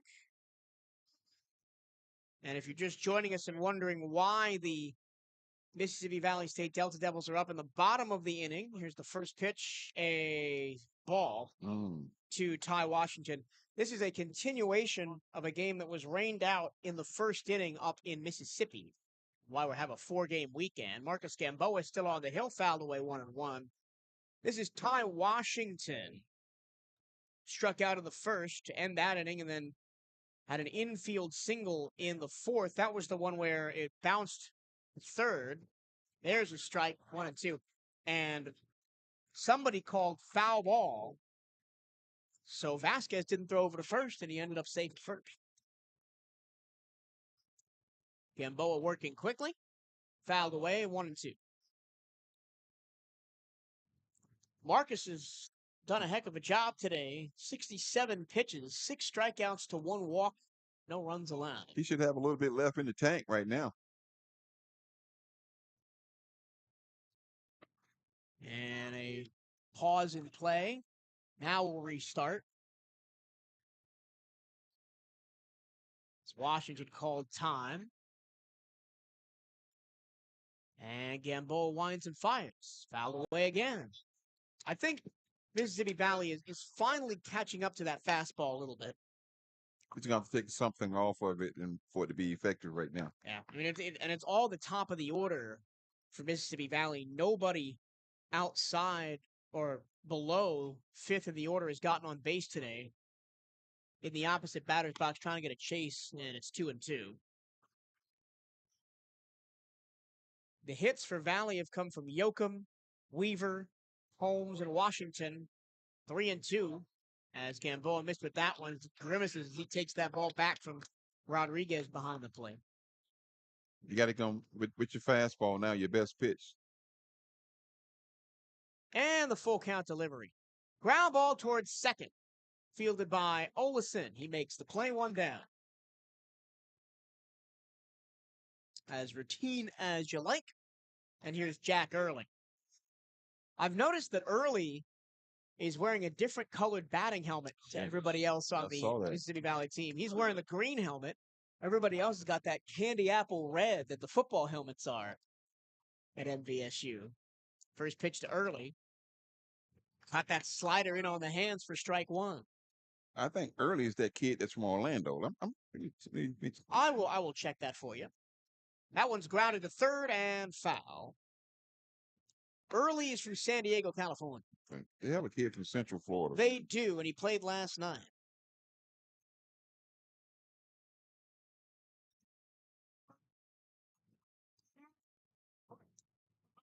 Yodani Offeril Ortiz from Central Florida. He was the guy out there fishing. Kid from Orlando. Yep. That's why he knew when you come to Daytona what to do. Early fouls one away, and it's still 0-2. Don't think we'll see Offeril Ortiz today after he pitched last night.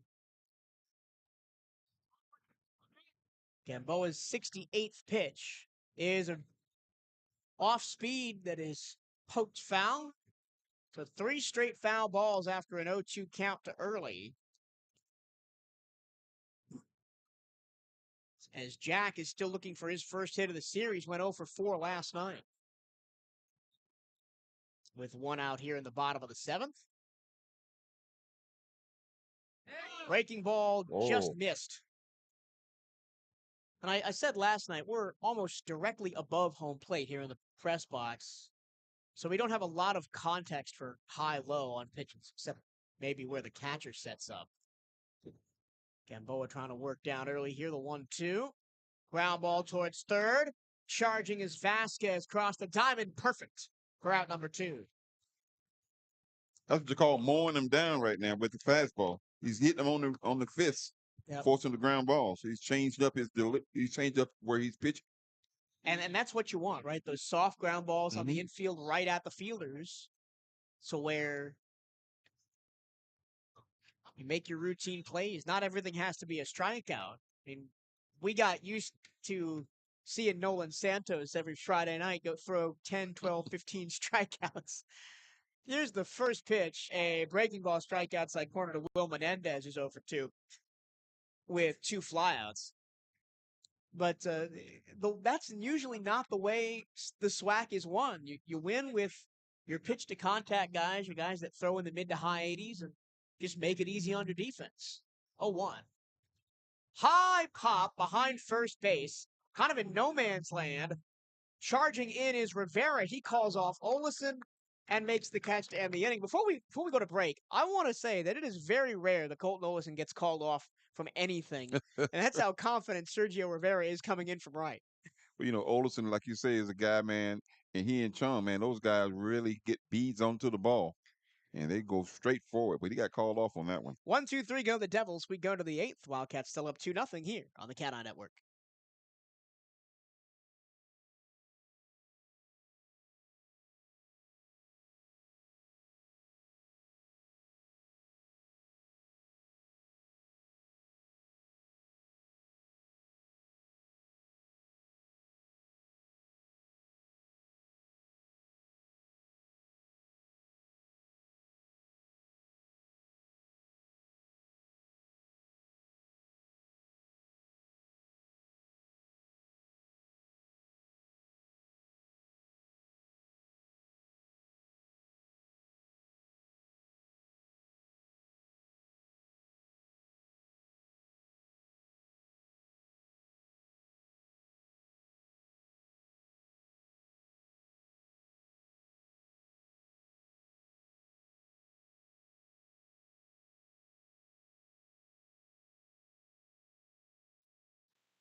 Eighth inning here at the Jack in game 1 of this doubleheader.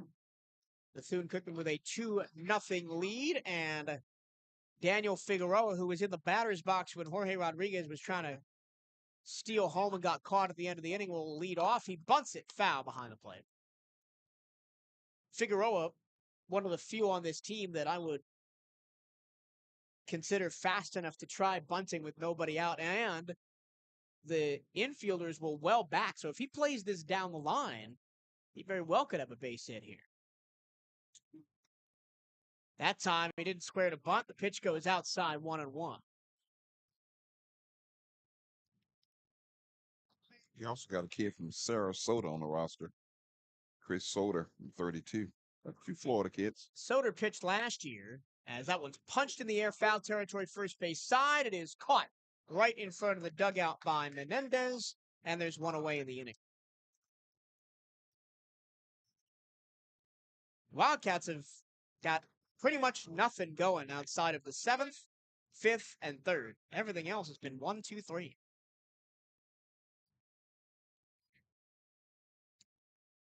After the offensive explosion last night, scored 8 runs. Squaring to bunt, pulling it back is Garrett Chun. Pitches low. You know, that's baseball, man. You know, the second game, we could have a 13-12 game. Did you just give me a that's baseball? That's baseball. After John Sterling retired this week. 1-0. No pun intended. Yeah, I gave Sterling a tribute with a home run call last night. I got to go back and listen to that one. He's very influential on the career path I have now. 1-1. Hammered to right center field. Moving over Mims. He can't make the play. It's over his head into the wall.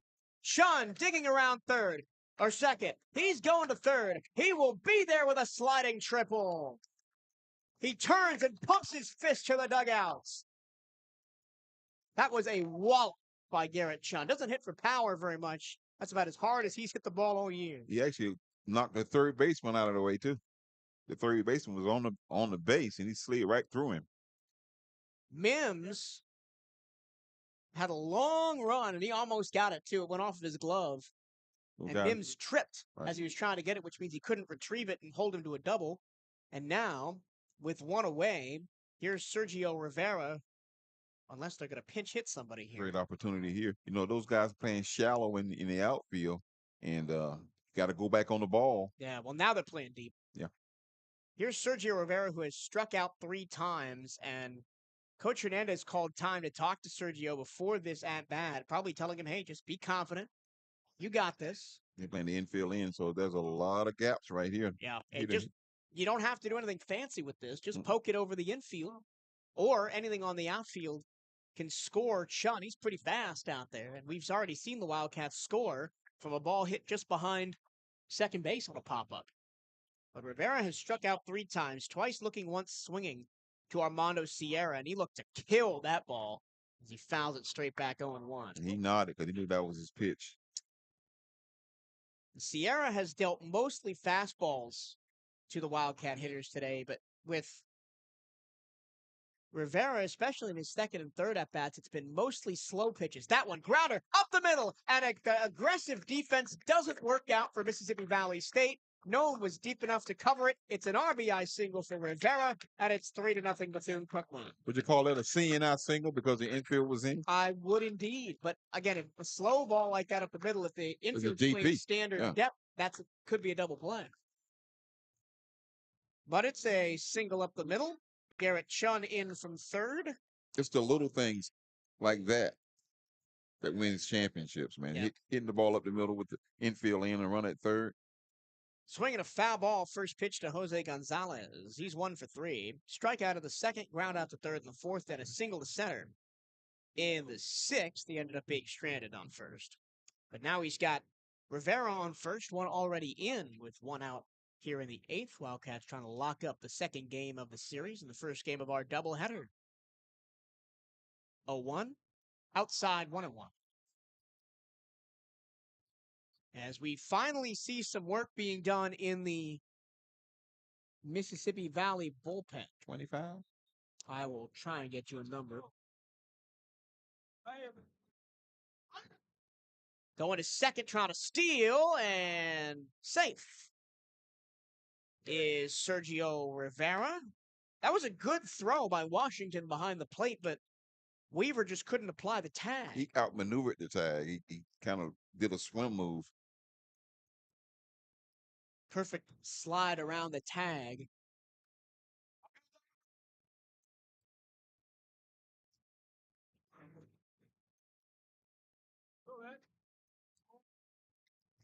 And the count is 2-1. The pitch was a ball to Gonzalez.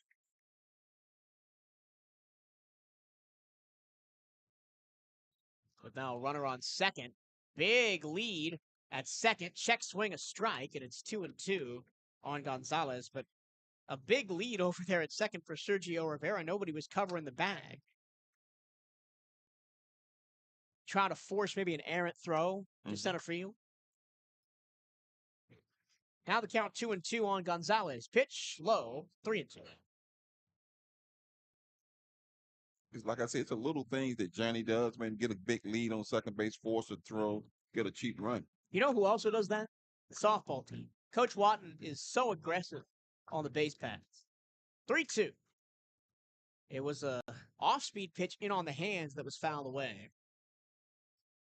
I remember we were doing a softball series last weekend when they played Alabama A&M, and they would stand midway between the bases and just see where you're going to throw it, where you're going to throw it, daring them to make a mistake.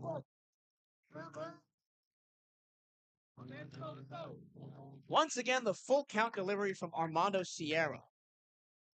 And he deals high in the air, foul territory first base side. Running for it is Menendez, and it hits the top of the Turtles' nest.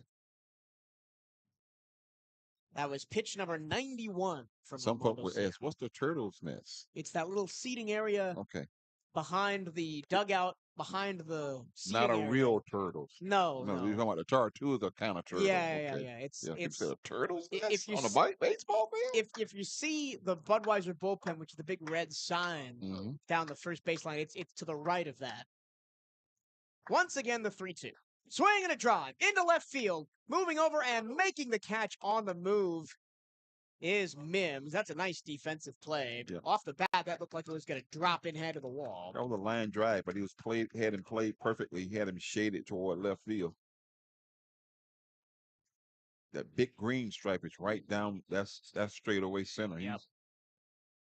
He's going back straight away now. Now line out to center field. Rivera thought like I did that was going to be in the gap, so he was moving on the pitch, had to retreat back to second, so he couldn't advance third. And now with 2 down, here's Manny Sufrain. First pitch fouled away. Again, low and outside to Manny. They're feeding him outside. If you get a good one, he can hit into left field. That'll score a run. And if the Wildcats do play another one here, you wonder if it's the end for Sierra as he's up near 100 pitching. That's a breaking ball. Whoa. Call it a strike. I do not agree with that call. That was well off the plate. But it is strike 2. It's been a wide strike zone on the outside from Reddick. That was a little bit too wide for my liking. But I'm just the broadcaster. I don't have a control over it. 2-2. And that's the reason. Because now Sufrain had to swing at something in the opposite batter's box, and that's the end of the inning. But the Wildcats get a run on 2 hits, and increase the lead to 3-0. We go to the bottom of the 8th. Wildcats looking to hold on for a win here on the CatEye Network.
Devon Mims leads off for the Delta Devils. Bottom of the 8th. Wildcats have increased their lead to 3-0. Here at the Jack, Marcos Gamboa still on the hill. Misses outside. Check swing, no swing. 1-0 the count. Wildcats have a really important set of games over the next 2 weekends. Fastball strike, 1-1. 4 against Mississippi Valley this weekend. They've already taken the first one, are in pole position to take the second. As the pitch from Gamboa is in there for a strike, 1-2. And then 3 next weekend against Alabama A&M. And the reason it's so important, you think, well, it's the 2 bottom teams in the SWAC. Well, if you want to stay in second place, challenge for first, 1-2, hit off the end of the bat to right field, that's going to drop in for a base hit. And Mims is aboard. That's the first hit for anybody below the 5th spot in the MVSU lineup today. Alabama State, Alabama A&M is having a tough go at it, but they have a scrappy ball club. They're going to play well when we see them next weekend. Yeah, well, and they took the lead in all 3 games here. Wildcats came back to win all 3 of those games. They're in FAMU right now, giving them a heck. First game last night was 11-9. Now A&M had the lead for most of that game. Here's Kendall Dolphin. He's 0 for 2, flying out to center and struck out in the 3rd and 5th, respectively. 1 on, nobody out. Here in the 8th, check over to first. Mims back safely. Mims had the only run for Mississippi Valley last night in a very adventurous trip around the bases. He would have struck out, but the pitch was wild. Then he got to first, stole second, went to third on an error, and eventually scored on a pop fly. Go back to first. Mims in there again. This is an inning where we got to be careful right here. Ground ball double play. Wildcats have used some good defense to get out of potentially scrappy innings both yesterday and this afternoon. Go over there again. And they used this aggressive pickoff earlier in the game to set up the double play. Trying to keep Mims at first. He's leaning back toward the base. Runner goes. It's a pitch out. Throw down to second. Got him. In time. What a throw by Rodriguez. Beat him by a couple of steps. He got a good jump. And the throw was perfect. He drilled that thing and almost hit the bib of the cap of the pitcher. The pitch was outside, so the count's 1-1. But a great throw by Rodriguez. You can't throw it any better. Because he had a good jump, but he when he got it there. Right to the glove of Cordova, who was able to just put it right down. And that one's grounded to third and under the glove of Vasquez for a base hit. The caught stealing really important now. Mm-hmm. That'd have been runners at first and second. Maybe even first and third. And it'll be back to the top of the order for the Delta Devils. Here's Mario Weaver. Weaver 1 for 3, singled back in the 3rd, caught in the middle of a double play. Other than that, he's flied out to center and grounded out to 3rd. It seems like most of their hits have been to left field in the gap between 3rd and short for us. All but one of them. The only right field hit was the triple by Simon Yoakum back in the 1st. Ooh. They go back to first, check on Dolphin. He stumbled getting back there. The pink shoes on. He does have, and the pink arm guard on his right arm. Reminds me of my grandson. I'll tell you about that in a second. My grandson sent flowers to his mom last week thinking it was Mother's Day. I'm sure she appreciated it. She appreciated it. It was a house full of pink stuff. Finally, Gamboa comes home with it. And a strike on the outside corner. Both pitchers have been using that generous outside to great effect. It's one of the reasons we've been so economical getting through this first game. Hour 41 minutes, and we're already in the 8th. Another spin and a throw back to first. That was close. Dolphin barely got his right hand in there. Nice tag by Sufrain, too.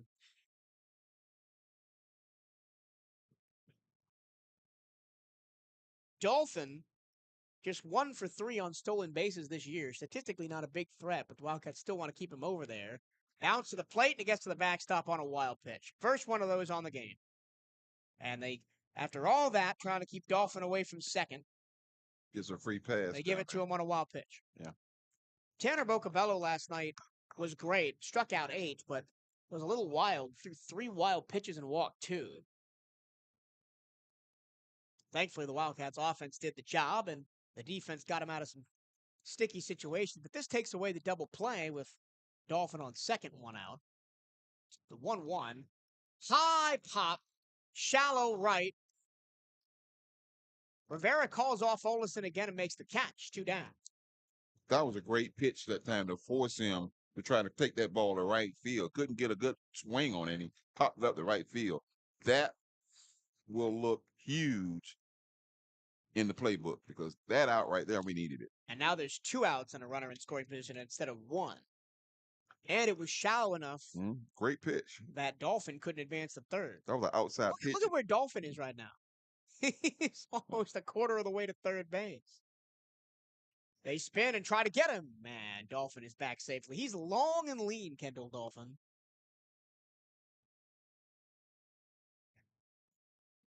Listed at 6'1", 188. Really long arms that hang down by his knees. Pitch.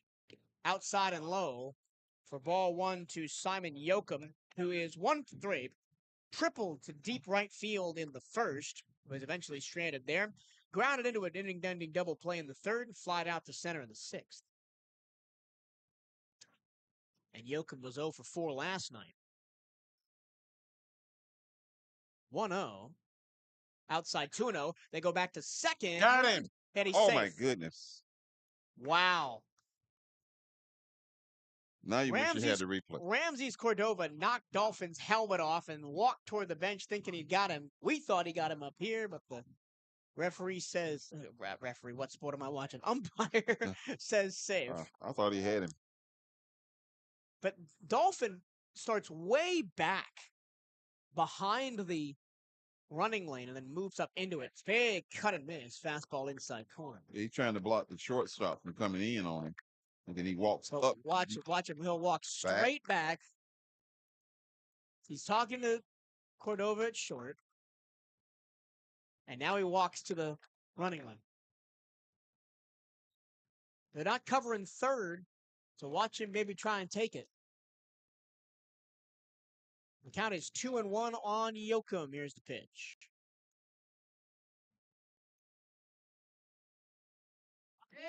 Fastball inside corner. That's a beauty. Fastball still got a little pop on it here in the seventh. Here is the biggest pitch of the game for the Cats because we need to get out of this inning. 2 balls, 2 strikes, 2 outs, center runner on second. Cats with a 3-0 lead. Righty to lefty, Gamboa to Yoakum as he's trying to go 8 strong innings, Marcus. 2-2. Ground ball up the middle, base hit. Rounding third and coming home is Dolphin. He scores, and the Delta Devils are on the board. Yeah, labeled it biggest pitch of the game, and we see them now chip away at the lead, and I think we're going to get Coach Sanchez is going to come out, and Johnny's coming out. I wouldn't be surprised if this is the end for Gamboa. Yeah, Johnny's out there. That's it. Wildcats have had a couple warming up in the bullpen for but you got to give 2 or 3 innings. Got to give a kid credit. Oh, it was a fantastic outing. 6 2/3 for Gamboa. No, 7 2/3. This is the 8th inning. We're in the 8th. Oh, 7 2/3.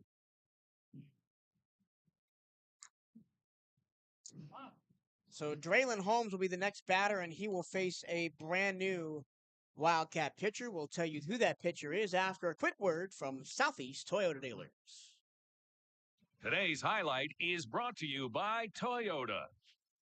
At home or on the road, they're never the underdog. Toyota. Let's go places. Get 2.99% APR for 36 months on a new 2024 Toyota RAV4. Offer valid through April 30th, 2024. Zero down for well-qualified buyers with approved credit and financing through Southeast Toyota Finance. $29.08 monthly payment for every $1,000 finance. Excludes tax tag registration, title, and dealer fees. See dealer for details.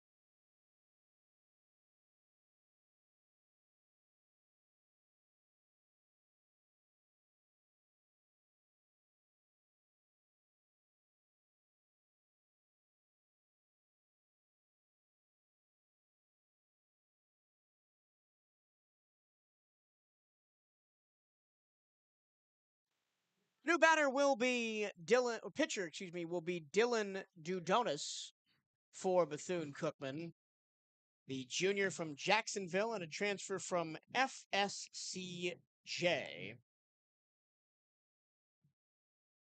Dylan on the year as his have a little bit of problems with the stats website, so Dudonis, a right-handed pitcher, and he will face Draylen Holmes with Yoakum on first after he drove in the first run of the game for Mississippi Valley. It's a 3-1 Wildcat lead. And Daryl, you feel not as good about this as you feel last night when Mississippi Valley got a run. You're already up 5-1. But here's the thing: they're hitting the ball right now. Even though we scratched for 3 runs, they've been the most aggressive team in the ball game. So we need to get this out right here and get in to the top of the ninth. So Dylan Dudonis has thrown 27 innings. He's got a 4 flat ERA. And here's the best hitter on the team. Draylen Holmes is 1 for 2 with a walk. Back in the first, flied out to center in the fourth, singled to left in the sixth. And he will face Dudonis, who's given up 14 runs on 22 hits, striking out 18 and walking 16. First pitch low and outside, ball 1. Got to throw strikes right here. We can't put runners on with bases on balls. Yep. The Wildcats were victims of that last night, giving up some free bases. That's a nice breaking ball into the inside corner, strike 1. And last night, the Wildcats stranded 14 and still scored 8 runs.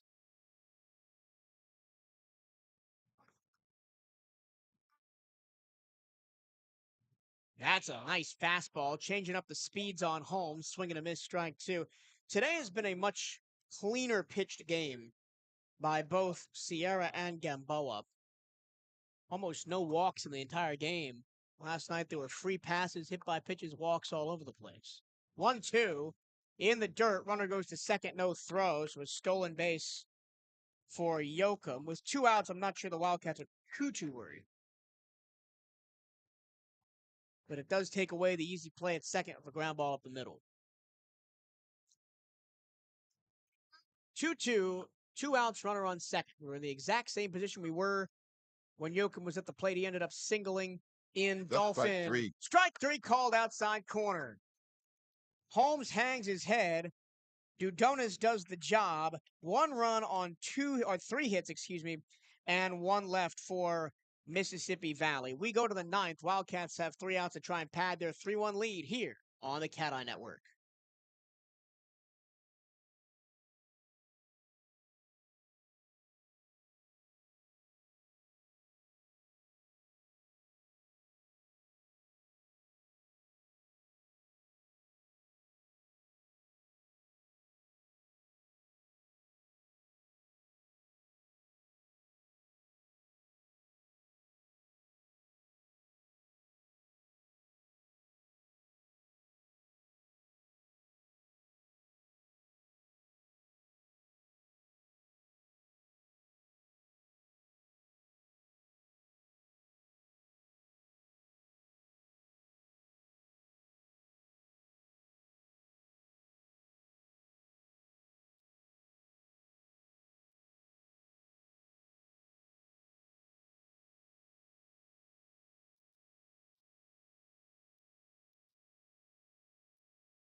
As we go to the 9th, there is finally a new pitcher on the hill for Mississippi Valley State. 8 full innings of solid work for Armando Sierra, giving up only 3 runs. He goes away for Braden Eftink. And if you recognize that name, it's because He's batted 3 times today in the designated hitter spot, and now F-Tink is on to pitch. He will face Jorge Rodriguez, the catcher, who scored one of the 3 runs for the Wildcats in this one back in the 5th. Other than that, he singled in the 7th and flied out to left in the 2nd. First pitch low and outside, ball 1. F-Tink, as a pitcher, is making his 11th appearance on the mound this season. Most pitches thrown is 60. He's thrown 18 and a third innings and has a 7.36 ERA. Inside, ball 2. He has a live arm, too. He's Good given fastball. 20 runs on 17 hits as F-Tink, striking out 12, walking 14. He's given up 2 doubles, a triple, 3 homers.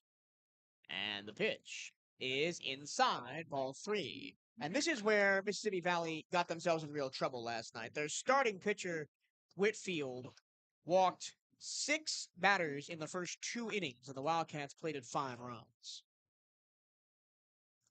3-0. Inside, called a strike as Rodriguez turned away from it, thinking it was ball 4.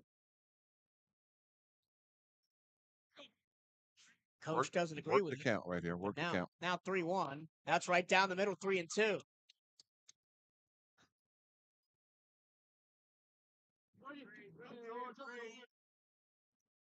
F-Tink is 1-2 as the pitcher of record. That one's a breaking ball upstairs. Did it hit him on the shoulder? It didn't, but he didn't go around on the up and in pitch, and it's eventually a walk to Rodriguez, even though we had to work hard to get there. You want to work the count. You got a guy just coming to the ball game with a live arm. You want to see some pitches. You work the count, and you got a base on balls. That was only the 2nd walk of the game given up by Valley State. Sierra walked the leadoff man in the 3rd. That was Peter Vasquez. Didn't walk anybody else. A.J. Smith at. A.J. Smith is going to pinch hit for Peter Vasquez.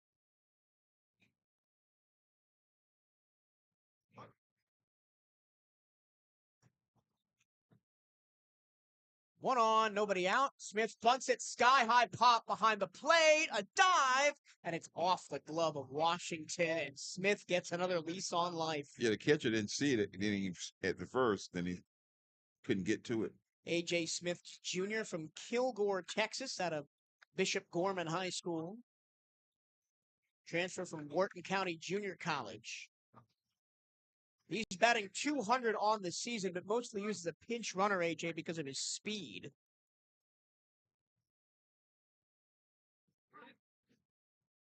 And the 0-1 squares the bunt again, drops it foul, first base side. It's 0-2. Now Smith has to swing away, and this is where he gets into some trouble. In BP, he lays that down. Yep. And now Coach Hernandez is going to talk to him. This is the pitching coach or hitting coach for Bethune-Cookman. Brand new to the squad this year, Derek Cartaya. Yeah, Cartaya never leaves the dugout, man. He doesn't coach bases. He's in the dugout, bench coach.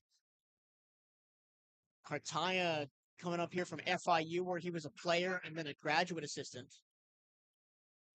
A.J. Smith, the count 0-2 on him. Rodriguez on after a leadoff walk. After 2 bunt attempts for Smith went foul.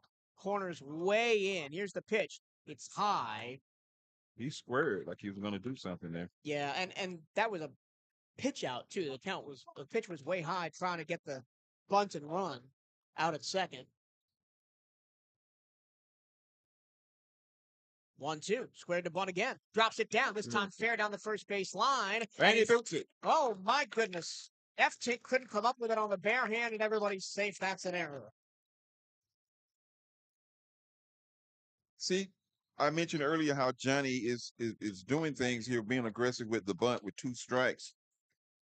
Pitcher overruns it, you get on first base. That's the first time I've seen the Wildcats bunt with 2 strikes this season. It's just a little thing that Johnny's doing this time of the season.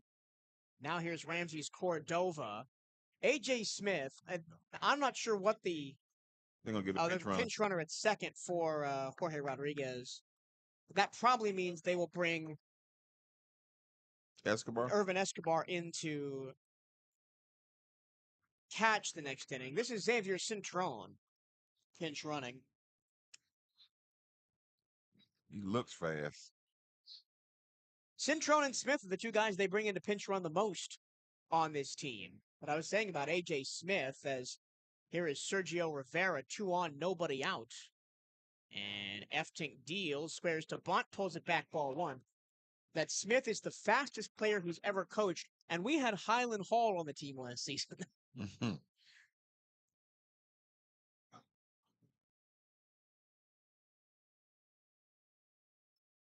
1-0 from Braden, squaring to bunt again, and popping it up, and it is Foul. not caught, but a foul ball down the first base line. Charging in was Menendez.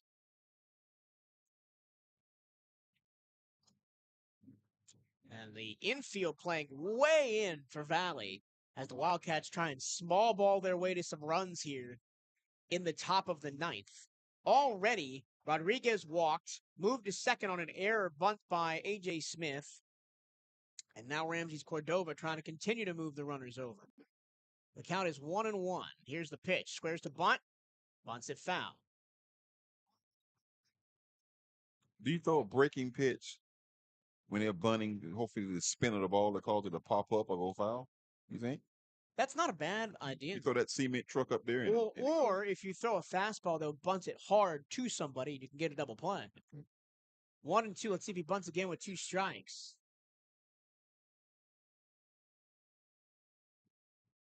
1-2 from Eftink. It's a breaking ball high, and it's 2-2. That was a tough pitch to lay off of for Ramses. And see, now you got the first baseman up on the grass with 2 strikes. Yeah, there is something up here. Yeah.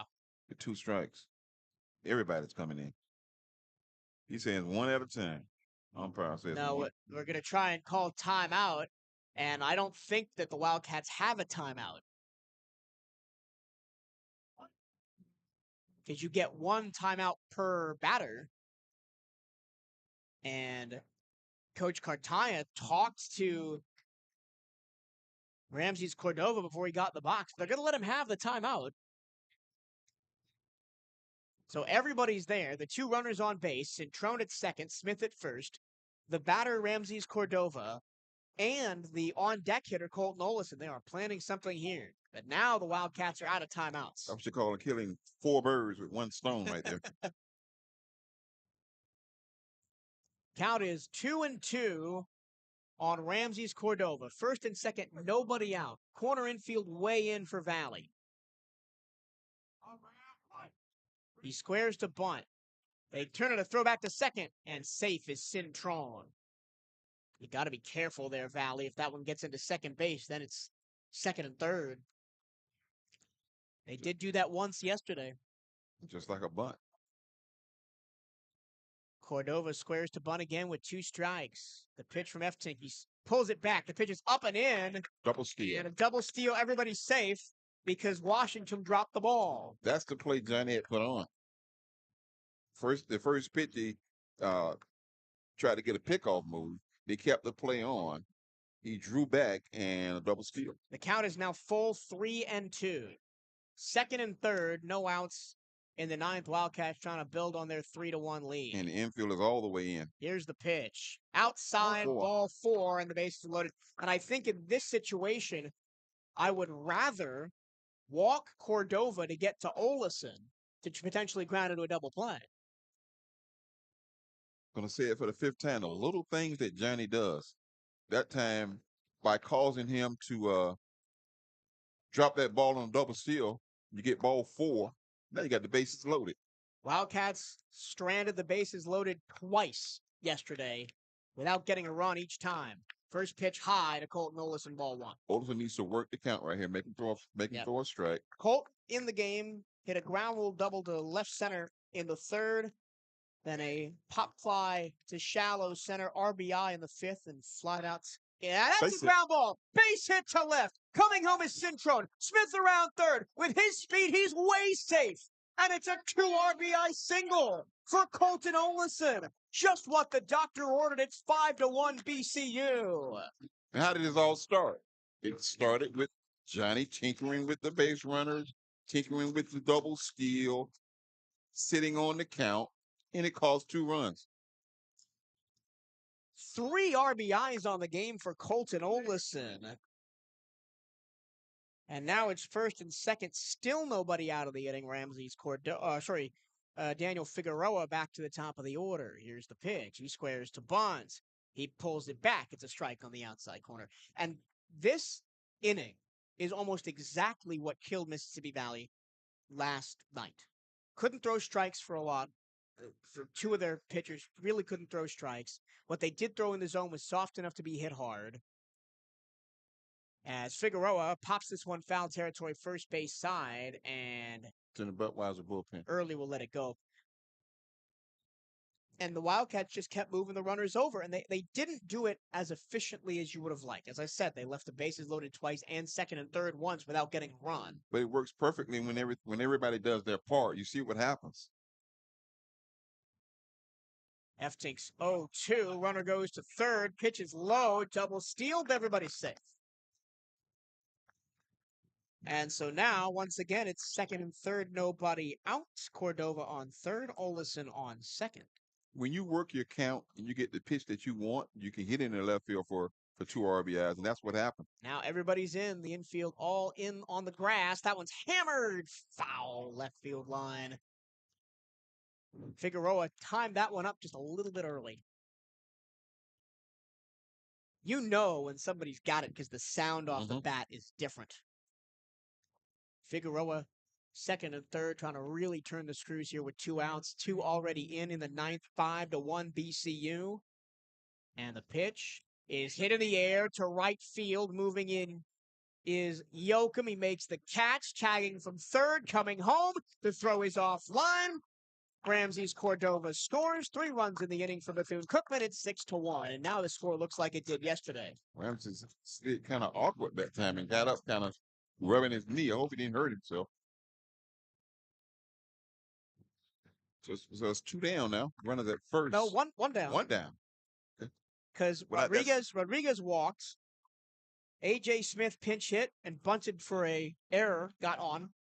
Then Cordova walked. Olison a 2 RBI single, and now Figueroa an RBI sac fly. So 1 out in the inning. Here's Garrett Chun with the runner on second, 1 down. First pitch from F-Tink is outside ball. Chun grounded out to the pitcher in the third. Flied out to left in the sixth, then tripled to deep right center in the eighth. That's a strike down the middle, 1-1, and was brought home by the Sergio Rivera RBI single. The one thing Garrett Chun doesn't have today that he would really love is an RBI. As he tries to keep pace. He has a duck right there at second. With Jose Gonzalez for the team RBI lead. Steal a third. It's a hit and run. It's a foul ball for Chun. And with Colton Olison at second, I don't mind the call. I think he would have been there safe at third had the pitch not been fouled away. You got the third baseman playing back too, so it also opens up a gap. I mean, the third baseman has to cover third base on the And well, the attempt. second baseman is covering second, so there's a big hole between third and short. Time called by F-Tink. And we talked to Coach Hernandez on the pregame show yesterday with an interview, and he said, as always, it's important to get to the bullpen, especially a team like this where the bullpen is really shallow.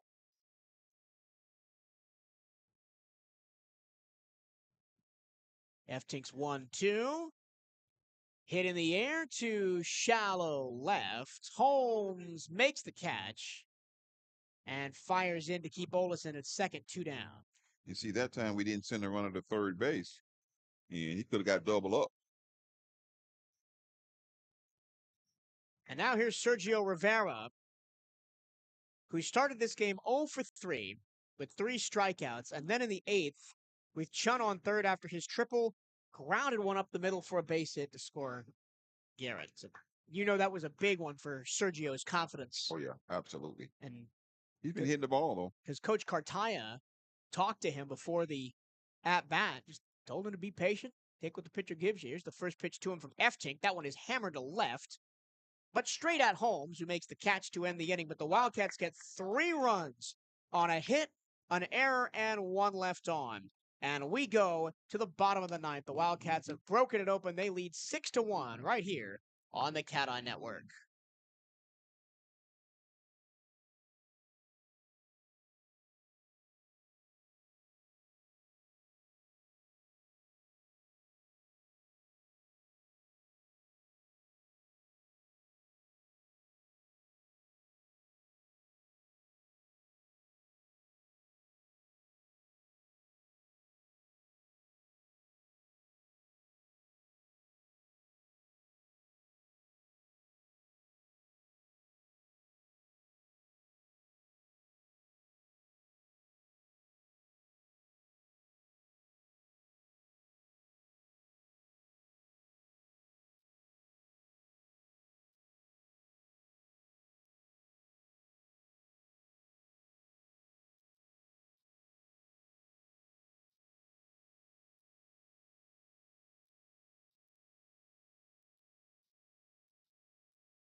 Bottom nine, Wildcats 3 outs away from a win in the first game of our doubleheader here at the Jacket, game 2 of our 4-game series.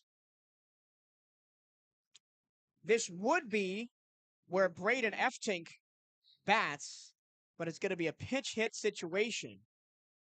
Dylan Dudonis still on the mound for the Wildcats. Eftink started the game as the DH, and now it will be Benny Hernandez. What color helmet does Benny have on? Black. And he skies one to shallow center, and that is going to be caught by Figueroa as he comes all the way in.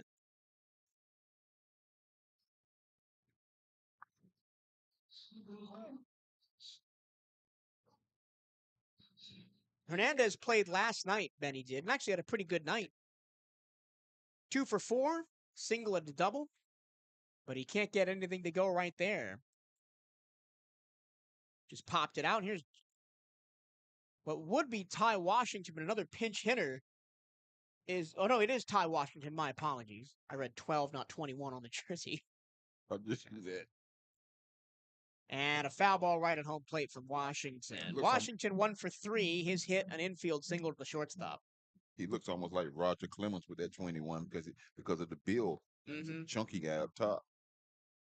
You should have seen last night the guy they had pitching for the most part in the middle of the game, Bennett. He's from Idaho, and he looks every bit of it. Fouled away 0-2. Big 6'3", 225, big bushy beard, long hair. It's like you see a kid from Florida with a tan, wearing flip-flops. Huh?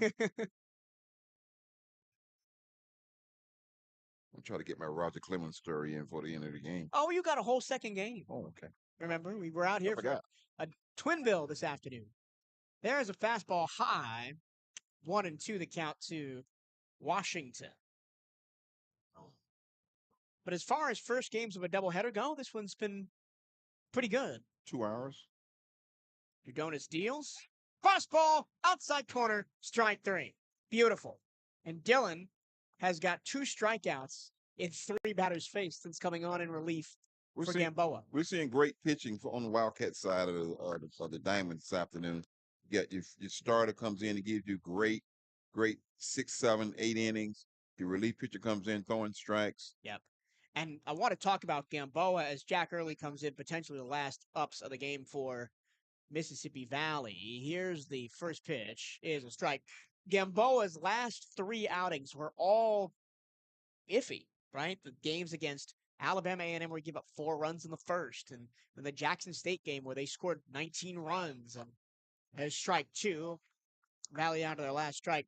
Then the Alabama State game where he gave up a couple of runs, even though the Wildcats ended up winning the game. So to have a performance like he did today has got to be confidence boosting for Marcus. You're seeing certain kids, starting to come through. 0-2, popped up behind first base, and it is caught by Soufrain. This one belongs to the maroon and gold. It was close for a long time. The Wildcats break it open late and win the ball game 6-1. You saw Johnny do the little things. I keep talking about the little things. I like to see the style of baseball that we're playing. We even saw it down in Miami. We took pitches. We got walks. We got guys in scoring position. We bunted the ball well. We hit and run. We stole bases. Wildcats are playing great baseball this time of the year. You talk about this is the time where we need to play well against Mississippi Valley. And Alabama A&M next week, but you got to close the show. A&M, right? You got to close. You got to close the show. You got to really say that every game from now on, it's like a playoff game. Yeah. And last night I equated this whole week of work to a preparation for the SWAC playoffs. They're playing 6 games in 6 days with the 2 midweekers and then 4 on the weekend. That's literally what you're going to see when you get up to the SWAC tournament. It's almost like real baseball. You're here every day. Every day. Yeah. The school is almost out. You can do your book work on your laptop, but now you got to dig in, man, and think baseball and eat, sleep, and think baseball this time of the year. You know how you felt last season in Atlanta. We lost in the championship game this year. A couple of these guys are still on the roster. We want to win the SWAC. We want to go to the regional playoffs. So that is the end of the first ball game this afternoon for BCU. 6 runs on 10 hits. They made 1 error and left 5 on base. For Mississippi Valley State, 1 run on 6 hits. They made no errors and left 5 on base. The winning pitcher is Marcos Gamboa. The loss goes to Armando Sierra. Time of the ball game, just 2 hours and 14 minutes. A quick one to start our doubleheader afternoon up here in the booth. We will be back at 6 p.m. That is 45 minutes from right now with game number 2. It will be a different stream. If you're watching on YouTube, you got to go back to the homepage for the CatEye Network and click on the game 3 stream. This stream will be ending shortly in a second. But your final thoughts on game number 1? I think the Wildcats are showing that they do have great momentum. 5 games in a row. You play some tough teams like Stetson, University of Miami, and then you come into a series like this. You gotta strike quick. Got to get some great pitching, and you got to do the little things, and we're seeing that right now. 6-1. Wildcats take game 1. We'll be back in 45 minutes for game number 2 for Daryl Latil and our entire broadcast crew here at Jackie Robinson Ballpark. My name is Michael Girono. We'll see you in an hour.